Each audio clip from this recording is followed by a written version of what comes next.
సైరా కొంచెం సౌండ్ పెంచండి.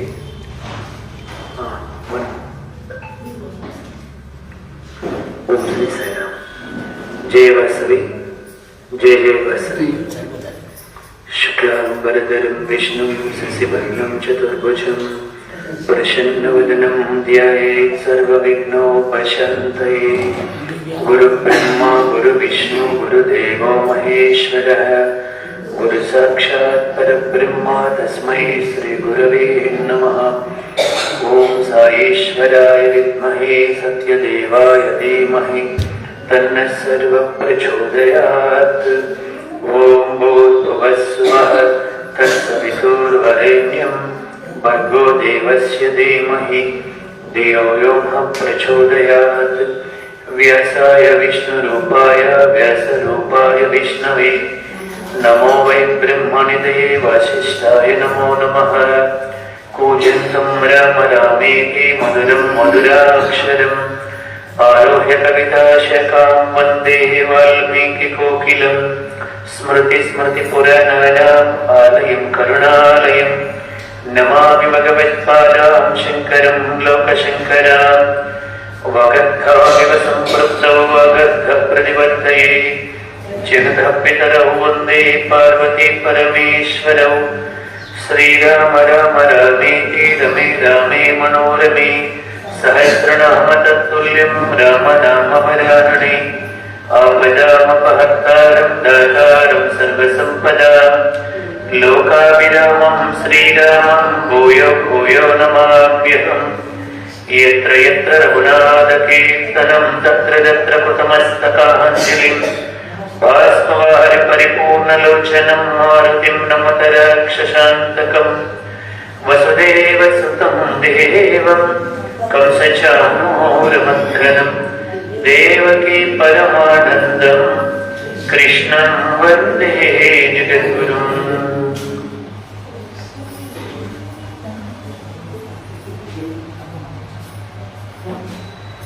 హరే రామ హరే రామ రామ రామ హరే హరే. హరే కృష్ణ కృష్ణ కృష్ణ హరే హరే.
తప్పు పడితే అందరికీ 500 ఫైన్ వేస్తాను. ఇది హరే రామ హరే కృష్ణ మన సనాతన ధర్మానికి మూలమైన పాటది. అది కూడా మనం అపశృతి పాడితే మనకి ఎంత ఫైన్ వేసినా మనం అర్హులమనే లెక్క. అది సనాతన ధర్మానికి మూలం అండి. 32 అక్షరాల బీజాక్షర మంత్రాలు అవి. హరే రామ హరే రామ రామ రామ హరి హరి. హరే కృష్ణ కృష్ణ కృష్ణ హరి హరి.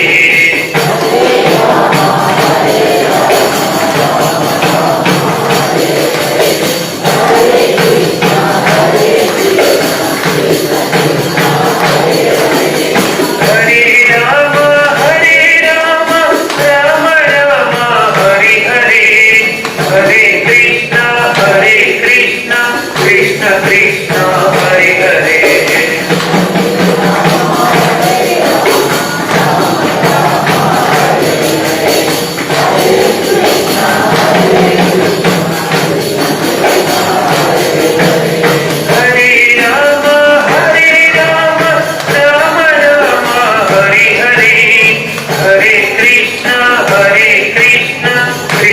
కృష్ణ హరి హరి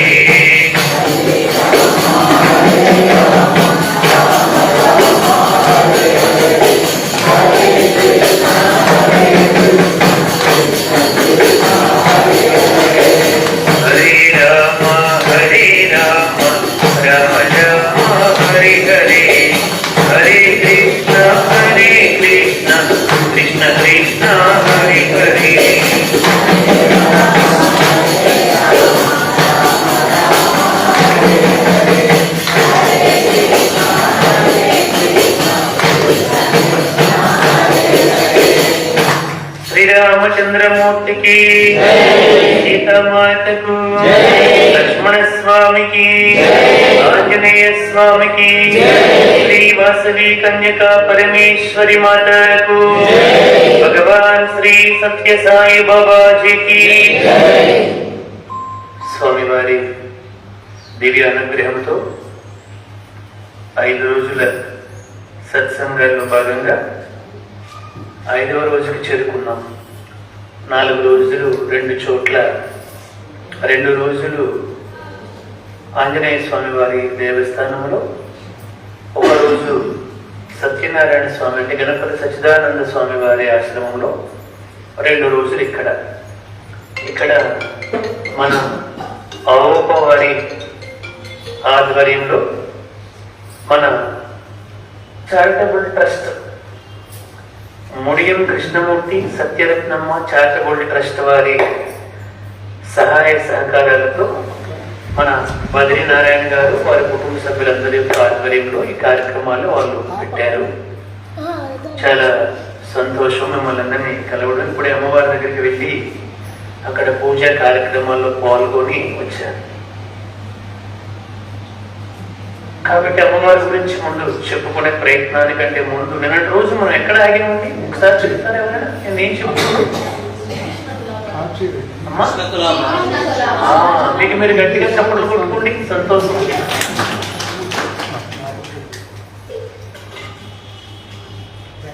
బాగా గట్టిగా ఉంచుకున్నారు. శ్రవణం మననం నిధిధ్యాసనం అని చెప్పింది శాస్త్రం. ఏదైతే మనం వింటామో శ్రవణం చేస్తామో దాన్ని మననం చేస్తే గుర్తుంటుంది. వినేసి వెంటనే ఇక్కడే వదిలేసి వెళ్ళిపోయాం అనుకోండి మనకి ఏమి గుర్తుంటుంది అన్నమాట. అందుకని మీరు బాగా మననం చేశారు, సంతోషం.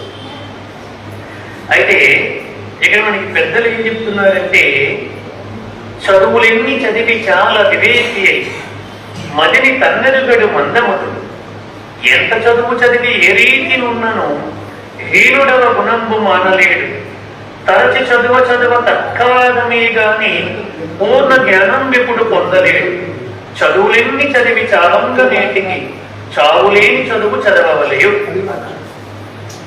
ఒరే నువ్వు హారదైనంత వరకు నాకు కనిపించగల వెళ్తాను లేదా ముందుకు వచ్చు మరి మధ్యలో తిరగొద్దాము.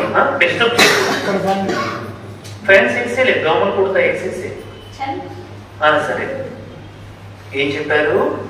చదువులెన్ని చదివి చాలా వివేకి మదిని తన్నెరుగడు మందమను, ఎంత చదువు చదివి ఏ రీతి ఉన్నాను హీనుడవ గుణంబు మానలేడు, తరచి చదువ తర్కవాదమే గాని పూర్ణ జ్ఞానం ఎప్పుడు పొందలేడు, చదువులెన్ని చదివి చావంగా నేటికి చావులేని చదువు చదవలేవు అన్నారు. చావులేని చదువు చదవాలంట. ఈ చదువు దేనికి ఉపయోగపడిందంటే తర్కవాదానికి ఉపయోగపడిందంట. ఊరికి మెత్త వేదాంతానికి ఉపయోగపడింది తప్ప భక్తిని జ్ఞానాన్ని ముక్తిని పొందడానికి ఉపయోగపడలేదు. ఈరోజు మీరు యూట్యూబ్ లో ఒకసారి కొడితే బాబు గోగినేని అని ఒక మహానుభావుడు పుట్టుకొచ్చాడు. వాడు దేవుడు లేడు అని చెప్పడానికి 50 దేశాలకు వెళ్ళాడు. దేవుడు లేడు అని చెప్పడానికి. హై నాలెడ్జబుల్ పర్సన్, ఎన్నో పిహెచ్డీలు చేశాడు, ఎన్నో పీజీలు చేశాడు. ఆయన మాట్లాడితే మాలాంటి వాళ్ళ దగ్గర కూడా సమాధానం లేదు, అంత బాగా నేర్చుకున్నాడు. ఏమని? దేవుడు లేడని. అదే దేవుడు ఉన్నాడని నేర్చుకుని ఉంటుంటే ఎంత స్థాయికి వెళ్ళేవాడు. దేవుడు ఈ లోకంలో లేడు అని. అంటే ఈ చదువు ఎందుకు ఉపయోగపడింది? తర్కవాదానికి ఉపయోగపడింది. అలనాడు హిరణ్యకశిపుడు, రావణాసురుడు, కుంభకర్ణుడు, ఆ ఇంద్రజిత్తు వీళ్ళందరూ కూడా దేవుడు లేడనే అన్నారు. రాముడు దేవుడు ఏమిటి మీకు పిచ్చి? ఆయన దేవుడైతే వాళ్ళ నాన్న ఇంట్లోంచి బయటకు ఎందుకు గింటేస్తారు అన్నాడు రావణాసురుడు.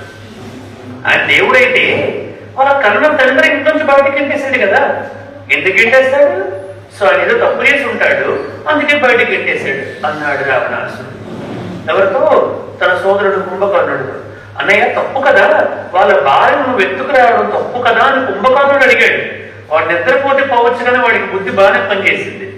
ఇది తప్పు కదా అని అడిగితే చెప్పాడు రాముడు, నీకేమైనా పిచ్చ ఏమండి, వాడేదో తప్పు చేసి ఉంటాడు అందుకే వాళ్ళ నాన్న బయటకు గంటేశాడు, అందుకే ఇక్కడికి వచ్చాడు. అలాగే మన శూర్పణఖకి ముక్కు చెవులు కోసారు, ఇంకా అనేక కారణాలు చెప్పాడు, పక్కన పెడదాం. అంటే అంత చదువుకున్నాడు రావణుడు. పేగులు తీసి కడుపును చించి పేగులు తీసి వేనగా చేసి పరమేశ్వరుని మెప్పించాడండి. కైలాస పర్వతాన్ని మొత్తాన్ని కూడా కింద పెట్టి కదిపేశాడు మహాభక్తితో. శివుడు వచ్చి ఒక తొక్కు తొక్కి వాడి కింద చేతులు ఉండిపోతే వాడు పెట్టినటువంటి రణంకి రావణ అన్నటువంటి పేరు వచ్చింది. అంత గొప్ప అరుపులు అరిసి గంభీరంగా శివుడిని స్తోత్రాలు చేశాడు. జటాటవీగల జల ప్రవాహ పావిత స్థలే గలే వలంబ్యలంబితాంబుజంగ తుంగ మాలికాం ఢమ ఢమ ఢమ ఢమన్నినాదవడ్డమర్వయం చకార చండ తాండవం తను శివం శివం జటాకటాహ సంభ్రమ భ్రమమున్లింప నిర్జరి విలోలరీ శివల్లరీ విరాజమాన మూర్ధని దగ దగ దగ జ్వలల్లలాట పట్ట పావకే కిశోర చంద్రశేఖరే రతి ప్రతిక్షణం మమ అంటూ పరమేశ్వరుని మెప్పించాడు. ఆత్మలింగాన్ని పొందాడు. వాడు పొందలేనంటూ లేదు, కానీ వాడికి దైవత్వం అంట పట్టలేదు. అంటే భక్తి లేదు. భక్తి దేనికోసం చేశాడంటే రజోగుణంతో చేశాడు. నా అంతటి వాడిని నేను ఇంత గొప్పవాడిని, నేను ఏదైనా చేయగలను, ఏదైనా సాధించగలను అని అహంకారంతో చేశాడు భక్తి. భక్తితో చేసి ఉంటుంటే రాముడికి ఎన్ని గుళ్ళు ఉన్నాయో రావణుడికి అన్నికంటే ఎక్కువ గుళ్ళు ఉంటుండేది. 20,000 సంవత్సరాలు తపస్సు చేశాడు వాడు. ప్రత్యక్షమడిన బ్రహ్మదేవుడు ప్రతి 1000 సంవత్సరాలకి వాడి తలని వాడే నరుక్కుని అగ్నిహోత్రంలో పడేసుకున్నాడు. అంత దీనిగా చేశాడు. కానీ దేనికోసం చేశాడు? నేను గొప్పవాడు అనిపించుకోవాలనుకున్నాడు తప్ప నేను మంచివాడు అనిపించుకోవాలనుకోలే. గొప్పవాడికి మంచివాడికి చాలా తేడా ఉంది. నేను గొప్పవాడిని, మనం వచ్చామంటే అందరూ లేచి నించోవాలి, అందరూ గౌరవించాలి, అందరూ గడ గడ గడ గడ గడ ఉనికిపోవాలి. మనం చూస్తే ఎందుకు ఉనికిపోవడం చూస్తే అని కోరుకున్నాడు. కానీ భక్తి వంట పట్టలేదు. అందు కారణంగా చివరికి చచ్చిపోయాడు రాముడి చేతులు. అందుకోసమని పెద్దలు ఏం చెప్తారంటే, సకల విద్యలు నేర్చి సభను జయించగవచ్చు, సూర్యుడై రణమున కోరవచ్చు, రాజరాజై పుట్టి రాజ్యమేలగవచ్చు, హేమ బుధానములు ఈయవచ్చు, గగనంపున చుక్కలు గణింపగావచ్చు, జీవరాశుల పేర్లు చెప్పవచ్చు, అష్టాంగ విద్యలన్నీ నేర్వవచ్చు, చంద్రమండల యాత్ర సల్పవచ్చు. కానీ దేహేంద్రియములను అరికట్టి మనస్సును అనవరత నిశ్చలము ఆత్మపై నిలుపుట సాధ్యమగునా నేటి మానవునకు. నీ మనస్సుని నువ్వు జయించలేకపోయావు. అందుకే ప్రహ్లాదుడు అన్నాడు తండ్రికి, హిరణ్యకశిపుడికి, నాన్న లోకములన్నీను గడిలోన జయించిన వాడవు, ఇంద్రియానీకమున్ చిత్తమున్ గెల్వనేరవు, నిన్ను నిబద్ధ చేయు ఈ భీకర శత్రువుల ఆరుణం జయించినచో ప్రాణికోటిలో నీకు విరోధులు నేర్పును చూడుము దానవేశ్వర. నాన్న లోకాల్లో ఇంద్రుణ్ణి, చంద్రుణ్ణి, మహేంద్రుణ్ణి, దేవేంద్రుణ్ణి జయించానన్నావు. నీ లోపల 6 ఉన్నాడు నాన్న. ఎవరు వాళ్ళు? కామ, క్రోధ, లోభ, మోహ, మద, మాత్సర్యము అన్నటువంటి ఈ 6 శత్రువులు మాత్రం నువ్వు జయించలేకపోయావు నాన్న. బయట ఎంతమంది శత్రువులు జయించినా నీ లోపల ఉన్న శత్రువులు జయించలేకపోతే నీకు ప్రమాదం పొంచి ఉంది నాన్న అని చెప్పాడు ప్రహ్లాదుడు. 6 ఏళ్ళ పిల్లవాడు చెప్పాడు. కాబట్టి మనం ఎంత చదువుకున్నామా అన్నటువంటిది కాదు, ఎంత సంస్కారంతో ఉన్నామా అన్నటువంటిది గొప్ప. ఈరోజు మనం బయట చూస్తే ఇప్పుడు తిహార్ జైలు ఉన్నటువంటి వాళ్ళు కానీ, అనేక మోసాలు, అన్యాయాలు, అక్రమాలు చేసినటువంటి వాళ్ళందరూ కానీ వాళ్ళకి ఏమైనా చదువులు లేవా? బాగా చదువుకున్నారు. విజయమాల్య ఎంత బాగా చదువుకున్నాడు. కింగ్ ఫిషర్ ని స్థాపించాడు. 9,000 కోట్లు భారత ప్రభుత్వానికి అంటే స్టేట్ బ్యాంక్స్ కి అప్పులు చేసేసి లండన్ వెళ్ళిపోయాడు. లండన్ వెళ్ళిపోయి నోరు మూసుకొని ఉండకుండా రోజుకు ఒక అమ్మాయితో తిరుగుతూ ఫోటోలు పెడుతున్నాడు భారత ప్రభుత్వానికి. నాకు గ్రీన్ కార్డు ఉంది లండన్ లో, నన్ను మీరు అరెస్ట్ చేయలేరు. అంటే లా అండ్ ఆర్డర్ బాగా తెలుసుకున్నాడు. నేను గ్రీన్ కార్డ్ ఎక్కడ తీసుకుంటే నేను అరెస్ట్ అవ్వను, నేను ఐపీ పెడితే అరెస్ట్ అవ్వను, నేను ఈ విధంగా ఇది తెలుసుకున్నాడు. కానీ ఎక్కడ ఒకవేళ తప్పించుకోవచ్చేమో కానీ బాబా సాహెబ్ అంబేద్కర్ అంటాడు రాజ్యాంగంలో అన్ని లూపులే. ఇప్పుడు ఇక్కడి నుంచి వేరే దేశం వెళ్ళిపోతే తప్పించుకోవచ్చు, ఐపీ పడితే ఎవరు ఏమి చేయరు. ఇంకా భర్త కొన్ని సందర్భాల్లో భార్యపై నన్ను నేను ఆత్మరక్షణ కోసం నా భార్యను చంపేశానంటే దానికి శిక్ష వేరు, భార్య కూడా అలా అంటే దానికి శిక్ష వేరు. ఇలా రకరకాల లూప్ హోల్స్ ఉన్నాయి. రాజ్యాంగం అంతా లూపులు పుట్ట. ఒక ముఖలో చెప్పాలండి, ఆ లూపులు బాగా చదువుకుంటారు పెద్దవాళ్ళందరూ. వాళ్ళ దగ్గర ఐఏఎస్ ఐపీఎస్ ఆఫీసర్స్ ఉంటారు కదా, వాళ్ళు బాగా చదివి వాళ్ళు ఏది ఇమ్మంటే అది ఇస్తారు వాళ్ళకి ఆ డేటా ప్రకారంగా ఎట్లా మోసం చేయాలి, ఎన్ని వేల కోట్లు సంపాదించాలి బాగా తెలుసుకుని ఎట్లా ఎస్కేప్ అయిపో తెలుసుకుంటారు. ఇది రాసినప్పుడు అంబేద్కర్ అడిగారు, ఏమిటంటే రాజ్యాంగం అంతా లూపులు పుట్టగా రచించేశారు, ఇలా అయితే ఎవరికి శిక్ష పడుతుంది, ఇది ఎంతవరకు కరెక్ట్ అని అడిగారు. అప్పుడు అంబేద్కర్ చెప్పాడండి, ఏమన్నాడంటే అంబేద్కర్, చూడండి నేను రచించినటువంటి రాజ్యాంగం యొక్క ముఖ్య ఉద్దేశం ఏమిటంటే 100 మంది దోషులు తప్పించుకున్నా పర్వాలేదు, ఒక నిర్దోషికి శిక్ష పడకూడదు అని నేను రచించాను. మరి దీన్ని అడ్డం పెట్టుకుని ఒకవేళ అందరూ దోషులు కూడా తప్పించుకున్నారు అనుకోండి, ఎక్కడ తప్పించుకోవచ్చేమో కానీ అక్కడ తప్పించుకోలేరని భారతీయులకు తెలుసు కాబట్టి అలా రచించాను అన్నాడండి. ఆయన గట్టిగా కర్తవ్యం చేశాను. ఎక్కడ తప్పించుకోవచ్చండి, ఈ చట్టాల నుంచి తెలివిగా తప్పించుకోవచ్చు కదా. నేను మొబైల్లో ఎవరితో పిచ్చి పిచ్చిగా మాట్లాడి చాటింగ్లు చేసి డిలీట్ చేసేసాను అనుకుందాం. ఇప్పుడు ఎవరో వాళ్ళ తల్లిదండ్రులు ఎవరో వచ్చి ఏమిటి ఇట్లా మాట్లాడేవంటే అట్లా మాట్లాడేవంటే మా ఇంట్లో వాళ్ళతో చూసుకోండి సార్, ఎక్కడ చూసాను తీసుకోండి అంటారు మొబైల్. వాడు కాల్ హిస్టరీ చూస్తాడు, మొత్తం డిలీట్ అయిపోతుంది. ఇక్కడ డిలీట్ చేయొచ్చేమో కానీ ఒకసారి డేటా సెంటర్కి వెళ్ళి మన డేటా ఒకసారి తీస్తే ఏమిటి మనం ఎన్ని గంటలప్పుడు ఎన్ని నిమిషాలకి ఎన్ని సెకండ్లు మాట్లాడామో, ఏ టైంలో మాట్లాడామో, ఏ టైంలో వాట్సాప్ చాటింగ్లు చీటింగ్లు చేసామో మొత్తం మన డేటా అంతా బయటకు వచ్చేస్తుంది. ఆఫ్టర్ ఆల్ డేటా శక్తికి ఇంత శక్తి ఉంటే ఆ దేవదేవుడికి ఎంత శక్తి ఉండాలో ఒక్కసారి చూడండి. ఈ సమాజాన్ని నుంచి మనం తప్పించుకోవచ్చు కానీ సర్వేశ్వరుడి నుంచి ఎప్పుడు కూడా మనం తప్పించుకోలేం. అందుకని బహు జాగరూకతతో ఈ జన్మని సార్థకం చేసుకోవాలి అని చెప్పి నువ్వు ఎవరిని బయట జయించావు కాదు, లోపల ఉన్నటువంటి దుర్గుణాలను జయిస్తే నువ్వు భగవంతుడి యొక్క అనుగ్రహానికి పాత్రుడు అవుతావు అని చెప్పడానికి ఇన్ని అవతారాలు వచ్చాయి. అమ్మవారు వచ్చారు సాక్షాత్తు కలియుగ ప్రారంభంలో శ్రీ వెంకటేశ్వర స్వామి స్వయంగా ఆయన వచ్చి శాలిగ్రామ శిలామూర్తిగా మారిపోయారు పాపం మన కోసం. బ్రహ్మదేవుడు విష్ణు వెళ్ళి ఆయన పాల్పట్టుకున్నారు, ఆయన వెళ్ళిపోతానంటే. అమ్మవారు వెంకటాచల మహత్యం స్కాంద పురాణం చదివితే వెంకటాచల మహత్యంలో విశేషంగా వర్ణించబడుతుందండి. అమ్మవారు వచ్చి కొల్హాపురం నుంచి, స్వామి మీరు వచ్చిన పని అయిపోయింది కదా, పద్మావతి దేవి పరిణయం అయిపోయింది కదా, 6 సంవత్సరాలు అయిపోయింది, ఎప్పటికే వచ్చి మనం వైకుంఠానికి వెళ్ళిపోదాం అన్నారు కొల్హాపురం నుంచి మహాలక్ష్మి అమ్మవారు. సరే పద వెళ్ళిపోవడం అనగానే వెంటనే బ్రహ్మదేవుడు రుద్రుడు వచ్చి ఆయన పాదాలు కొని పడ్డారు. స్వామి రాబోయే కలియుగం ఈ ప్రజల్ని రక్షించడం మా వల్ల కాదు మహాప్రభు, మీరు మహామూర్ఖులు, ఎల్లప్పుడూ ఉదయం లేచి నుంచి రాత్రి పడుకున్నంత వరకు ఎన్ని అబద్ధాలు, ఎన్ని మాయలు, ఎన్ని మోసాలు, ఎన్ని చేస్తారో లెక్కలేదు.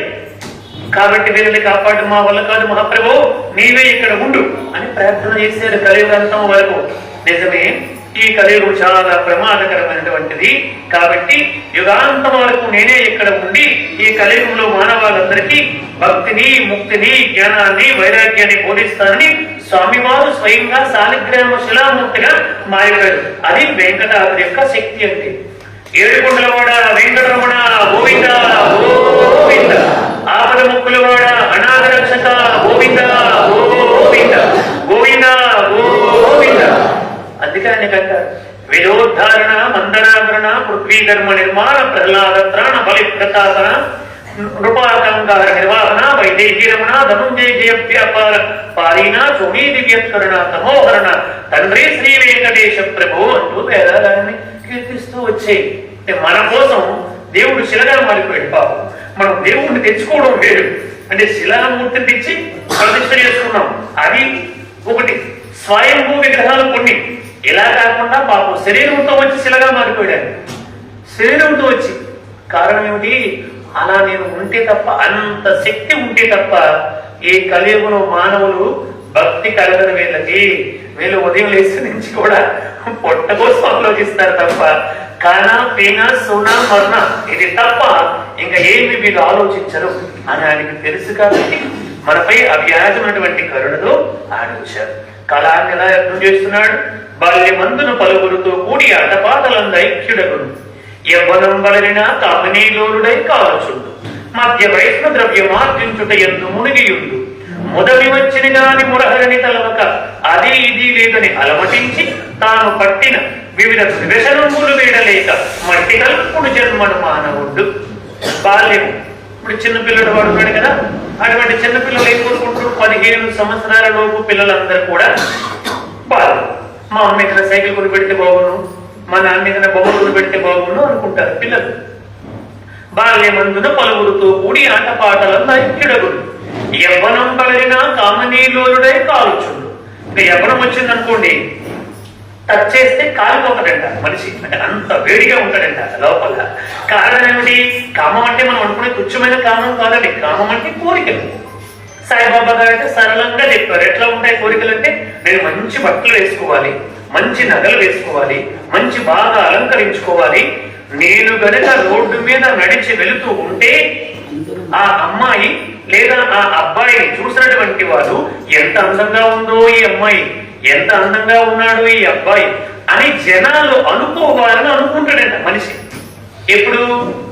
యవ్వనం కలిగిన కామనీలోనుడై కాలుచుండు, మధ్య వయస్సున ద్రవ్యమార్జించుట యందు మునిగియుండు. అదే వ్యక్తికి ఒక 40 సంవత్సరాల వయసు వచ్చేసింది అనుకోండి, ఇప్పుడు ఏమంటాడు తెలుసా? ఏ చీరలు కట్టుకుంటే ఏముందిలేండి, ఏ నగలు వేసుకుంటే ఏముంది, ఎలా తల ఎలా దూకున్నా పర్వాలేదు, దూకున్నా పర్లేదు, ఎట్లా ఉన్నా పర్వాలేదు. కారణం ఏమిటి? అప్పటికి పెళ్లి అయిపోతుంది, ఒకరు ఇద్దరు సంతానం కలుగుతారు. ఈ పిల్లలు చదివించాలంటే లక్షల లక్షల లక్షల రూపాయలు కట్టాలి. పుట్టపర్తిలో సత్యసాయి బాబా guarantee Shri Sathya Sai deemed university అని చెప్పి ఒకటి పెట్టి కేజీ నుంచి PhD వరకు 5 లక్షల మందికి వరకు చదివించారండి భగవాన్ శ్రీ సత్యసాయి బాబా గారు. ఉత్తరీత్య 5 లక్షల మందికి. ఆయన పరమాత్ముడు, ఒక అవతార పురుషుడు కాబట్టి చేశారు. మనకి ఈ రోజు బయటకు వెళ్ళాలంటే LKG UKGకే లక్షల్లో కడుతున్నారు పిల్లలకి. అందుకోసమని చెప్పి మధ్య వయసున ద్రవ్యం ఆర్జించుట ఎందు మునిగియుండు. అంతవరకు ఉంగరాలు బొంగరాలు గొలుసులు పెట్టుకుని బాగా కనిపించాలనుకున్న వ్యక్తి ఎప్పుడైతే పిల్లలు పుట్టి కొంచెం వాళ్ళ కోసం డబ్బులు సరిపోవో ఇవన్నీ తీసుకెళ్లి కెనరా బ్యాంక్ లో లోన్కి పెట్టేసి అది అగ్రికల్చర్ లోన్ పెడితే మనకి 4% ఇంట్రెస్ట్ ఇస్తాడని చెప్పి మనం 4% తీసుకొచ్చి 24% ఇంట్రెస్ట్ ఇస్తే మనకి ఎంత మిగిలిపోతుందో అనుకుంటాడు. వాడు ఎత్తిపోతే మొత్తం పోతుంది. ఇట్లా ఆలోచిస్తాడు మానవుడు. కారణం ఏమిటి? మధ్య వయస్సున ద్రవ్యమార్జించుట యందు మునిగియుండు. సహజమండి, ఎవరో వారికైనా 40 ఏళ్ళు దాటిపోతే వాడి చింతంతా అంతకు ముందు ఉండే భావజాలం మొత్తం మారిపోతుంది. అంతకు ముందు ఏ భావజాలం ఉందో అది మొత్తం తెలియకుండా మారిపోతుంది. అంతే, దట్ ఈస్ ద లైఫ్. అంతే. అక్కడి నుంచి పిల్లలు వీళ్ళు ఎలా చదివించాలి అందుకోసమే కదండి. పక్కవాడితో పోటీ పడతాడు. వాళ్ళ అబ్బాయి చైతన్యం చదివిస్తున్నాడా, ఈయన ఇక్కడ గోశాలలో చదివిస్తున్నాడా, మనం కూడా అలాగే చదివించాలనుకో. లేకపోయినా పోటీ పడతాడు. ఎప్పుడైతే పోటీ పడ్డాడో అప్పుడు మోసాలు, మాయలు, అబద్ధాలు, అన్యాయాలు, అక్రమాలు కోడిగడతాడు. దేవుడు నీకు ఇచ్చిన దాంతో తృప్తి పడిపోతే నీకు ఏ ప్రాబ్లం లేదండి. ఎప్పుడైతే పక్కవాడు మేడ కట్టాడు నేను మేడ కట్టాలనుకున్నావో, పక్కవాడు 10 తులాల బంగారం మెడలో వేసుకున్నాడు నేను వేసుకోవాలనుకున్నావో, పక్కవాడు కారులో తిరుగుతున్నాడు నేను కారు కొనాలని అనుకున్నావో, నువ్వు ఉద్యోగస్తుడు అయితే టేబుల్ కింద చేపెట్టడం మొదలు పెడతావు. నువ్వు వ్యాపారస్తుడు అయితే అనేక రకాలైనటువంటి మాయలు మోసాలు ఎట్లా చేయాలని అబద్ధాలు ఆడతావు. ఇది అకౌంట్ మొత్తం కూడా నీ పేరు మీద డిపాజిట్ అయిపోతుంది. దాన్ని వాల్మీకి మహర్షి మనకి లోకానికి అందించాడు. ఏమందించాడు వాల్మీకి మహర్షి? సప్తఋషులు నారద మహర్షి వెళ్ళి వాల్మీకి మహర్షిని అడిగారు. అతడెవరు? రత్నాకరుడు, దారి దోపిడి దొంగడు. దారి దోపిడి దొంగగా అడవిలో ఉండి ఆ మార్గం గుండా ప్రయాణం చేసే వాళ్ళని చంపేసి వాళ్ళ బంగారు ఆభరణాలు తీసుకునేవాడు. వాళ్ళ కాలు చేతులు ఇచ్చేయడము, చిత్రహింసలు గురి చేసి ఎత్తుకుని పోయేవాడు. అప్పుడు సప్తఋషులు వెళ్ళారు. ఆ మంచి మూటలు బంగారు మూటలన్నీ పట్టుకుని వెళ్ళారు. నాయన ఇవి నీకే ఇస్తాను, కానీ నువ్వు చేస్తున్నది తప్పు కదా అని అడిగారు. ఆ తప్పేనండి నాకు తెలుసు అన్నాడు. మరి ఇలా చేయకూడదు కదా అని అంటే మరి నా భార్యని, నా బిడ్డల్ని, మా తల్లిదండ్రుల్ని పోషించాలి కదా అన్నాడు. అవునా, అయితే ఈ డబ్బు పట్టుకెళ్ళి అందరూ తింటున్నారా? అందరూ తింటున్నామండి. మరి ఈ పాపం కూడా అందరికీ వస్తుందా అని అడిగాడు. ఎందుకు రాదండి, నేను పెట్టింది తిన్నాను కాబట్టి వాళ్ళకి వస్తుంది అన్నాడు.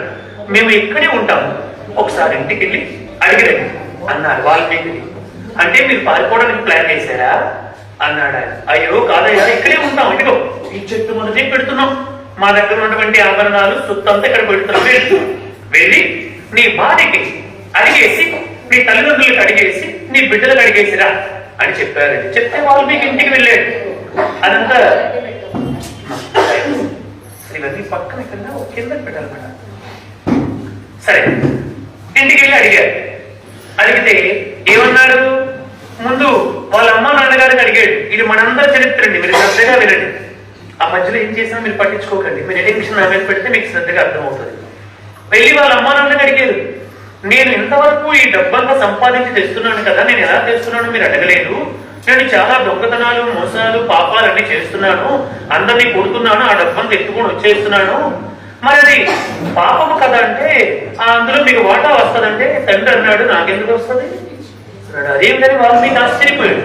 నాకు రాదు నాయన, నిన్ను ఎప్పుడైతే కన్నానో, పెంచి పెద్ద చేసి వివాహం చేసేసానో అక్కడి నుంచి నాకు నీకు సంబంధం అయిపోయింది. అక్కడి నుంచి నన్ను పోషించవలసిన బాధ్యత నీది.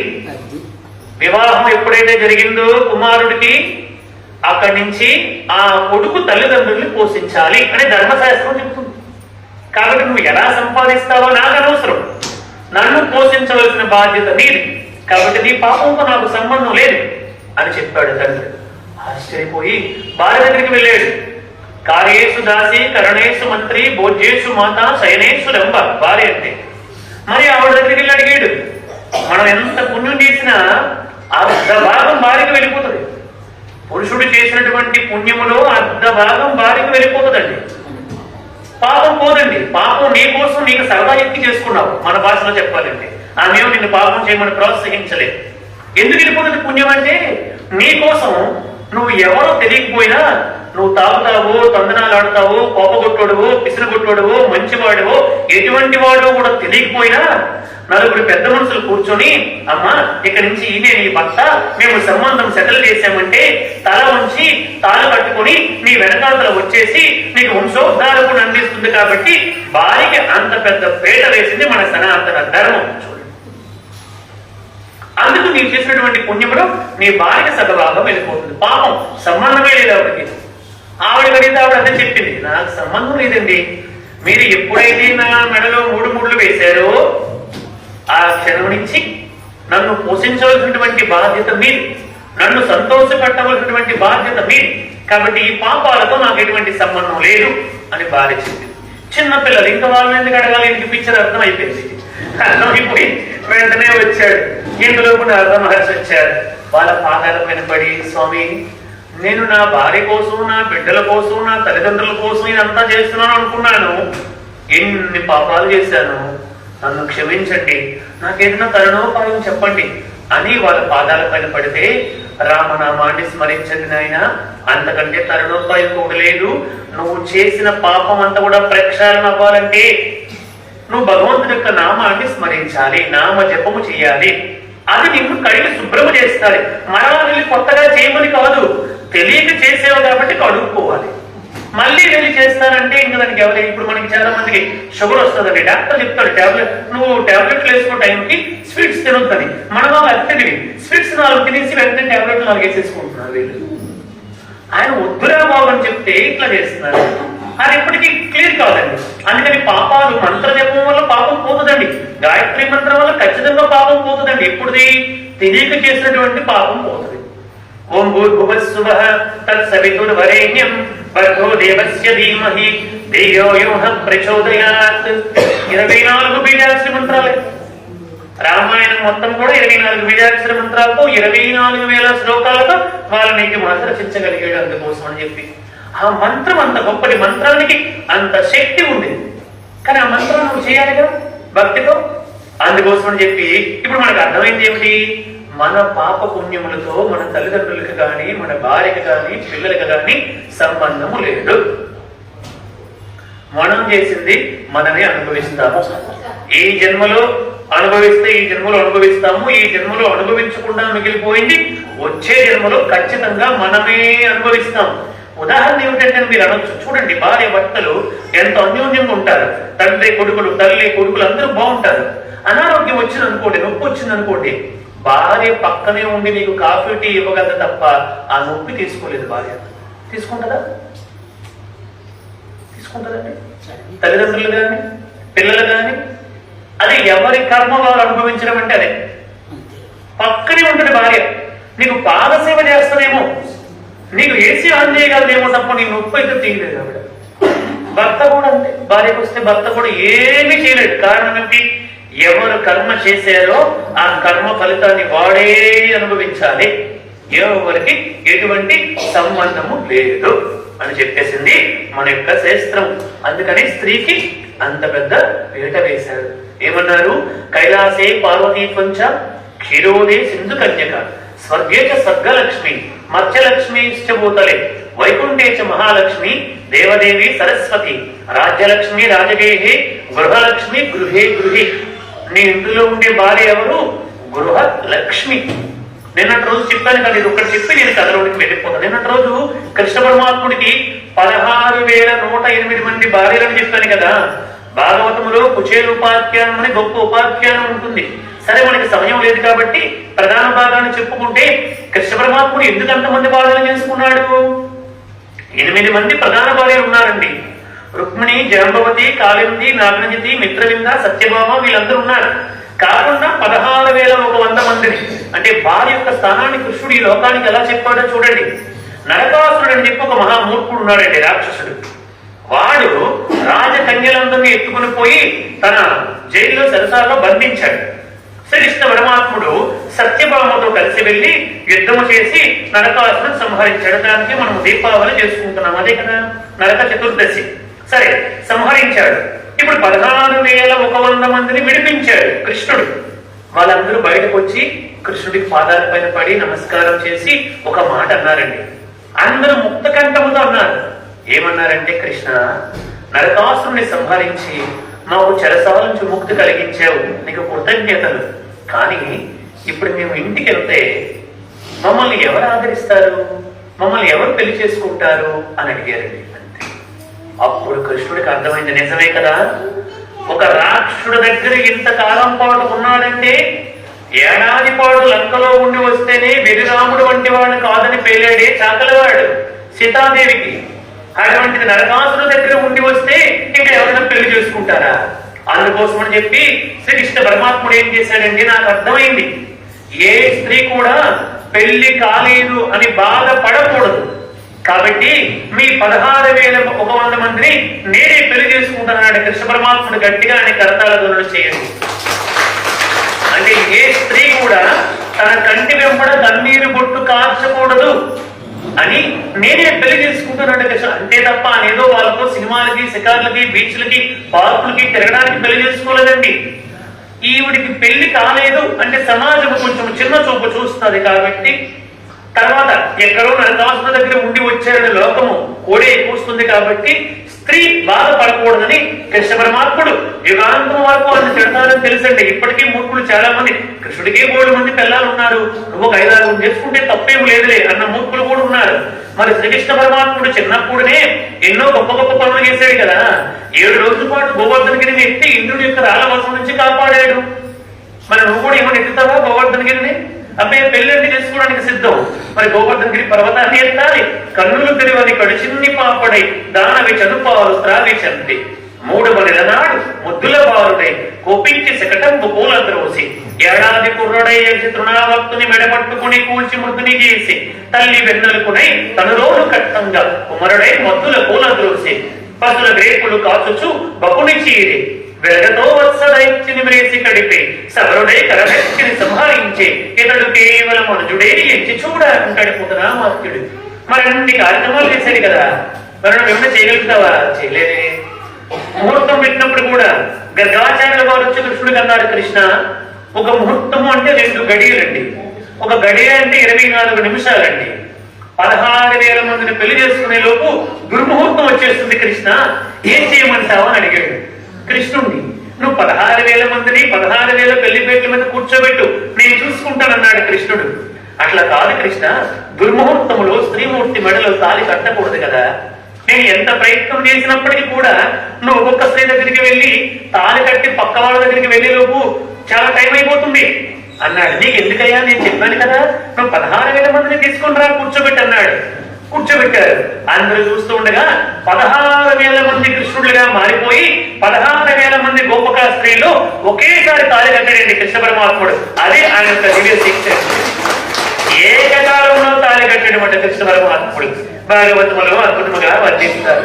సరే, అటువంటి కృష్ణ పరమాత్ముడు స్త్రీ బాధపడకూడదని అలా పెళ్లి చేసుకున్నాడు. అలాగే మన అమ్మ వాసవి కన్యకా పరమేశ్వరి జగన్మాత ఈ యొక్క ఆర్య వైశ్యోత్తముల యొక్క గొప్పతనాన్ని, కులము యొక్క గొప్పతనాన్ని ఈ లోకానికి తెలియపరచడానికి అమ్మ అగ్ని ప్రవేశం చేసింది. మరి అమ్మకి వాసవి అన్న పేరు, కన్యక అన్న పేరు, పరమేశ్వరి అన్న పేరు, మాత అన్న పేరు ఎలా వచ్చిందో ఈనాడు తెలుసుకునే ప్రయత్నాన్ని చేద్దాం. ఎందుకంటే వాసవి పురాణం అంతా చెప్పాలంటే అది ఒక సప్తాహము, మనకి సమయం తక్కువ కాబట్టి ప్రధానమైన విషయాలు చెప్పుకుందాం. వాసవి అన్న పేరు ఎలా వచ్చిందంటే, వాసవుడు అంటే ఎవరు? దేవేంద్రుడు. దేవేంద్రుడి పేరు వాసవుడు. ఆ దేవేంద్రుడికి ఒకసారి ఏం జరిగిందంటే బ్రహ్మహత్యా పాపం చుట్టుకుంది, అలాగే మిత్రహత్యా పాపం చుట్టుకుంది. అంటే గురువైనటువంటి విశ్వరూపుణ్ణి దేవతలతో పాటు రాక్షసులకు కూడా బ్రహ్మ విద్యని బోధిస్తున్నాడని దేవేంద్రుడు సంహరించేశాడు విశ్వరూపుణ్ణి. అందు కారణం చేత బ్రహ్మహత్యా పాతకం చుట్టుకుంది. మిత్రద్రోహం, వృత్రాసురుడితో స్నేహంగా నటించి వృత్రాసురుడిని సంహరించేశాడు. ఈ రెండు కూడా మలదము కరుసము అని చెప్పి రెండు నల్లని స్త్రీలుగా ఏర్పడి ఆయన ఎక్కడికి వెళ్తే అక్కడ ఆయన చుట్టూ వెంబడించి ఆయన్ని పీడించడం మొదలుపెట్టాయి. ఎవరిని? దేవేంద్రుని. అది భరించలేక దేవేంద్రుడు అంటే ఆయనకి విపరీతమైనటువంటి ఆకలి, విపరీతమైనటువంటి దుర్వాసన, ఈ రెండు వచ్చి ఆయన పట్టి పీడించే మలనము కరుసము. రామాయణంలో విశేషముగా వర్ణించారు. రామచంద్రుడు విశ్వామిత్రమూర్తికి అడుగుతాడు అనమాట, స్వామి ఈ ప్రదేశం ఏమిటంటే అప్పుడు చెప్తాడు అనమాట దాని గురించి. సరే, ఇక్కడ మనం వాసవి మాత చరిత్ర కాబట్టి సంక్షిప్తంగా చెప్పుకుందాం. అడిగితే అప్పుడు అలా విపరీతంగా పీడిస్తూ ఉంటే ఎక్కడికి వెళ్ళి అక్కడికి వస్తున్నారు ఈ స్త్రీలు. భరించలేక ఇంత దేవేంద్రుడు ఇంద్ర పదవిని వదిలేసి భూలోకానికి వచ్చి హిమవత్ పర్వత ప్రాంతాల దగ్గరికి వచ్చి అక్కడ సహీ పర్వతం దగ్గర ఒక తామర పొలం ఉంటే ఆ పొలంలో తామర తూడులు దాక్కున్నాడండి. ఇంత గొప్ప దేవేంద్రుడు చివరికి చేసిన తప్పుల వల్ల, అంటే తప్పులు దేవేంద్రుడు కూడా వదిలిపెట్టలేదు. చూసారా, ఇంకా మనం ఎంత, మన స్థితి ఎంత చూసారా. ఆయన వచ్చి ఒక తామర తూడు, అంటే తామర కింద తూడు ఉంటది కదా, అందులో ఆ కాడలో దాక్కున్నాడు పాపం. బయటకు వస్తే రెండు రెడీగా ఉన్నాయి, మరదము కరుసము. ఆయన కర్మ పాపం అలా ఉన్నాడు. అప్పుడు ఇంద్ర పదవి ఖాళీగా ఉండకూడదండి. ఆ పదవిలో తక్షణమే ఎవరో ఒకరు వెంటనే అందులో కూర్చోవాలి. అందుకే ఈ రోజు కూడా మన ముఖ్యమంత్రి గానీ ఎవరైనా చనిపోయారు అనుకోండి, ముందు ముఖ్యమంత్రి చనిపోయాడన్న బాధ కంటే తర్వాత ముఖ్యమంత్రి ఎవరైనా సమస్య ఎక్కువ పడింది. వెంటనే ఎవరి పనులు వాళ్ళు చేస్తూ ఉంటారు. పార్టీలంతా తమ వైపు తిప్పుకోవడానికి అదంతా చాలా గొప్ప జిమ్మికలు చేస్తారు. సరే, పక్కన పెడదాం అని ఇది అనాది నుంచి ఉంది. ఇప్పుడు ఎందుకు ఎవరు కూర్చోబెడదాం? ఎందుకు పదవి పొందాలంటే ఆయన తీసుకొచ్చి 100 అశ్వమేధ యాగాలు చేశాడండి. అందుకోసమని ఆయన తీసుకొచ్చి అక్కడ కూర్చోబెట్టిన ఇంద్ర పదవిలో కూర్చోబెట్టాడు.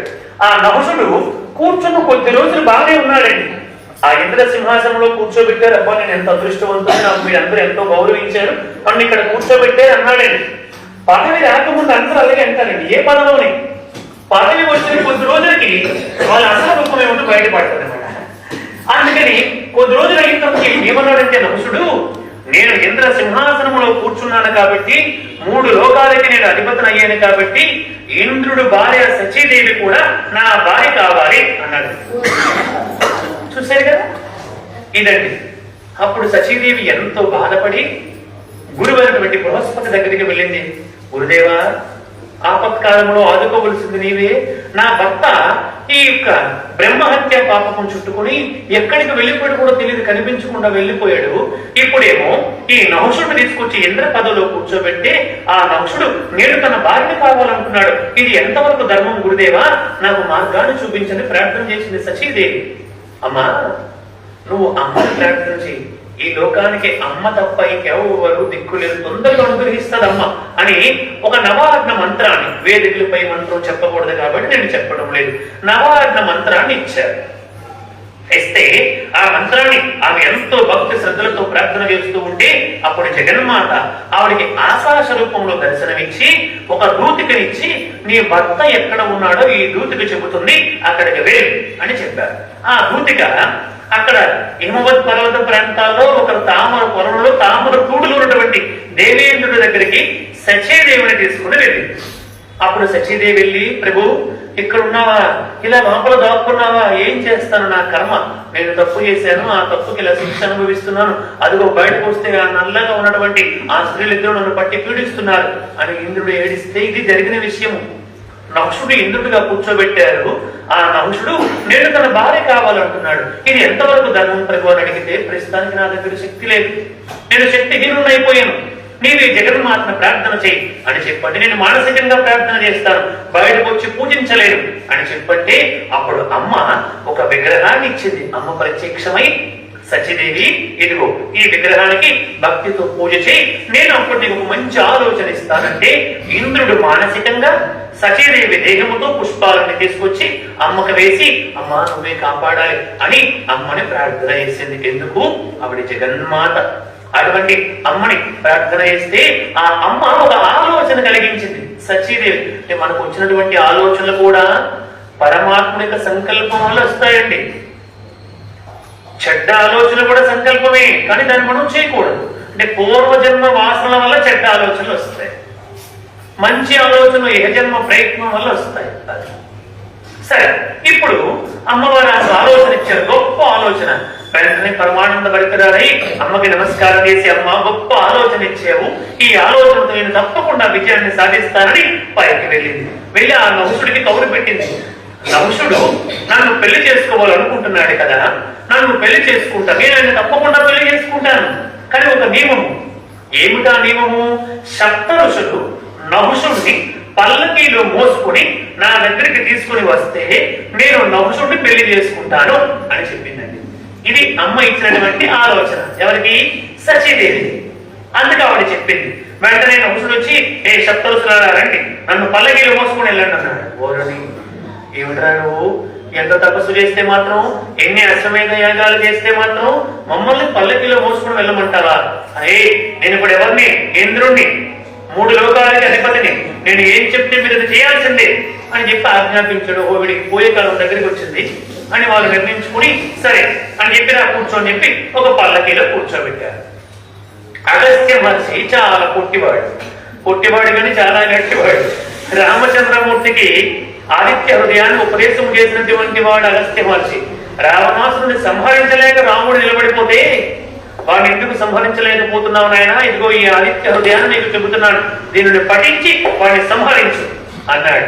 వాతాపి 22 రాక్షసులు ఉంటే ఆ వాతాపిని గుటకుమని మింగేసి జీర్ణం వాతాపి జీర్ణం అన్నాడు అగస్త్యుడు. వాడి కడుపులోనే జీర్ణం అయిపోయాడు.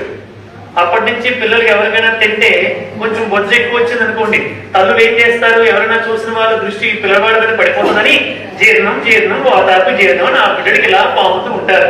అంటే వాతాపి జీర్ణం చేస్తున్నటువంటి వాడు అంత గొప్పవాడు నా కొడుకు అనేది అంటారు అర్థం మాట. సరే పక్కన పెడదాం. ఇప్పుడు అందుకోసం అగస్త్యుడు పొట్టివాడు, నడవలేకపోతున్నాడు. అది బ్యాలెన్స్ తప్పిపోతుంది. 7 పట్టుకుంటే 8 మంది పట్టుకుంటే సరిపోతుంది. 7 పట్టుకున్నారు కదా, బ్యాలెన్స్ తప్పిపోతే వీడికి తొందరగా వెళ్ళి పెళ్లి చేసేసుకోవాలని తొందర కదా, తొందరగా పెళ్లి అయిపోవాలి, సినిమాకి వెళ్ళిపోవాలి, బీచ్కి వెళ్ళిపోవాలి, పార్కుకి వెళ్ళిపోవాలి, ఇదే గోల తప్ప పెళ్ళంటే వాస్తవంగా ఏమిటనేటువంటిది ఈనాటికి కూడా చాలా మందికి తెలియదండి. అంటే ఆ వయసులో తెలియదు. తెలిసినటువంటి పెద్దవాళ్ళు చెప్పాలి, వాళ్ళకి ఖాళీ లేదు, వాట్సాప్ లో బిజీగా ఉన్నారు ఇప్పుడు, అప్పుడు చెప్పలేదు. సరే, ఇప్పుడు ఈయన నడవలేకపోతూ ఉంటే కోపం వచ్చేసి తొందరగా వెళ్ళి సచీదేవిని పెళ్లి చేసుకోవాలంటే ఈ అగస్త్యుడు మూలుకుంటూ నడుస్తున్నాడని కాలుతో సర్ప అని ఒక తాప తగ్గినండి అగస్త్యుడు. సర్ప అంటే పద అని అర్థం సంస్కృతములో.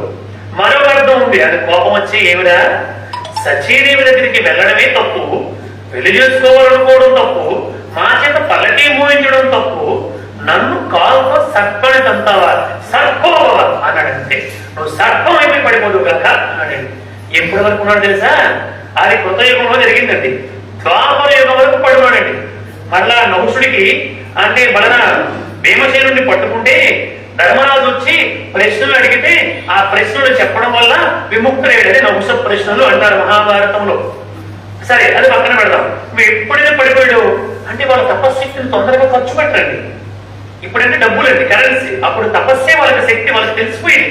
మన అకౌంట్ లో బ్యాలెన్స్ ఎంత ఉందో మనకి ఎలా తెలుస్తుందో, ఇప్పుడు నా అకౌంట్ లో ఈ శాపం పెట్టడానికి కావాల్సిన శక్తి ఉందా లేదా, పెడితే శక్తి అంతా అయిపోద్ది, మళ్ళీ జీరో అయిపోతుంది.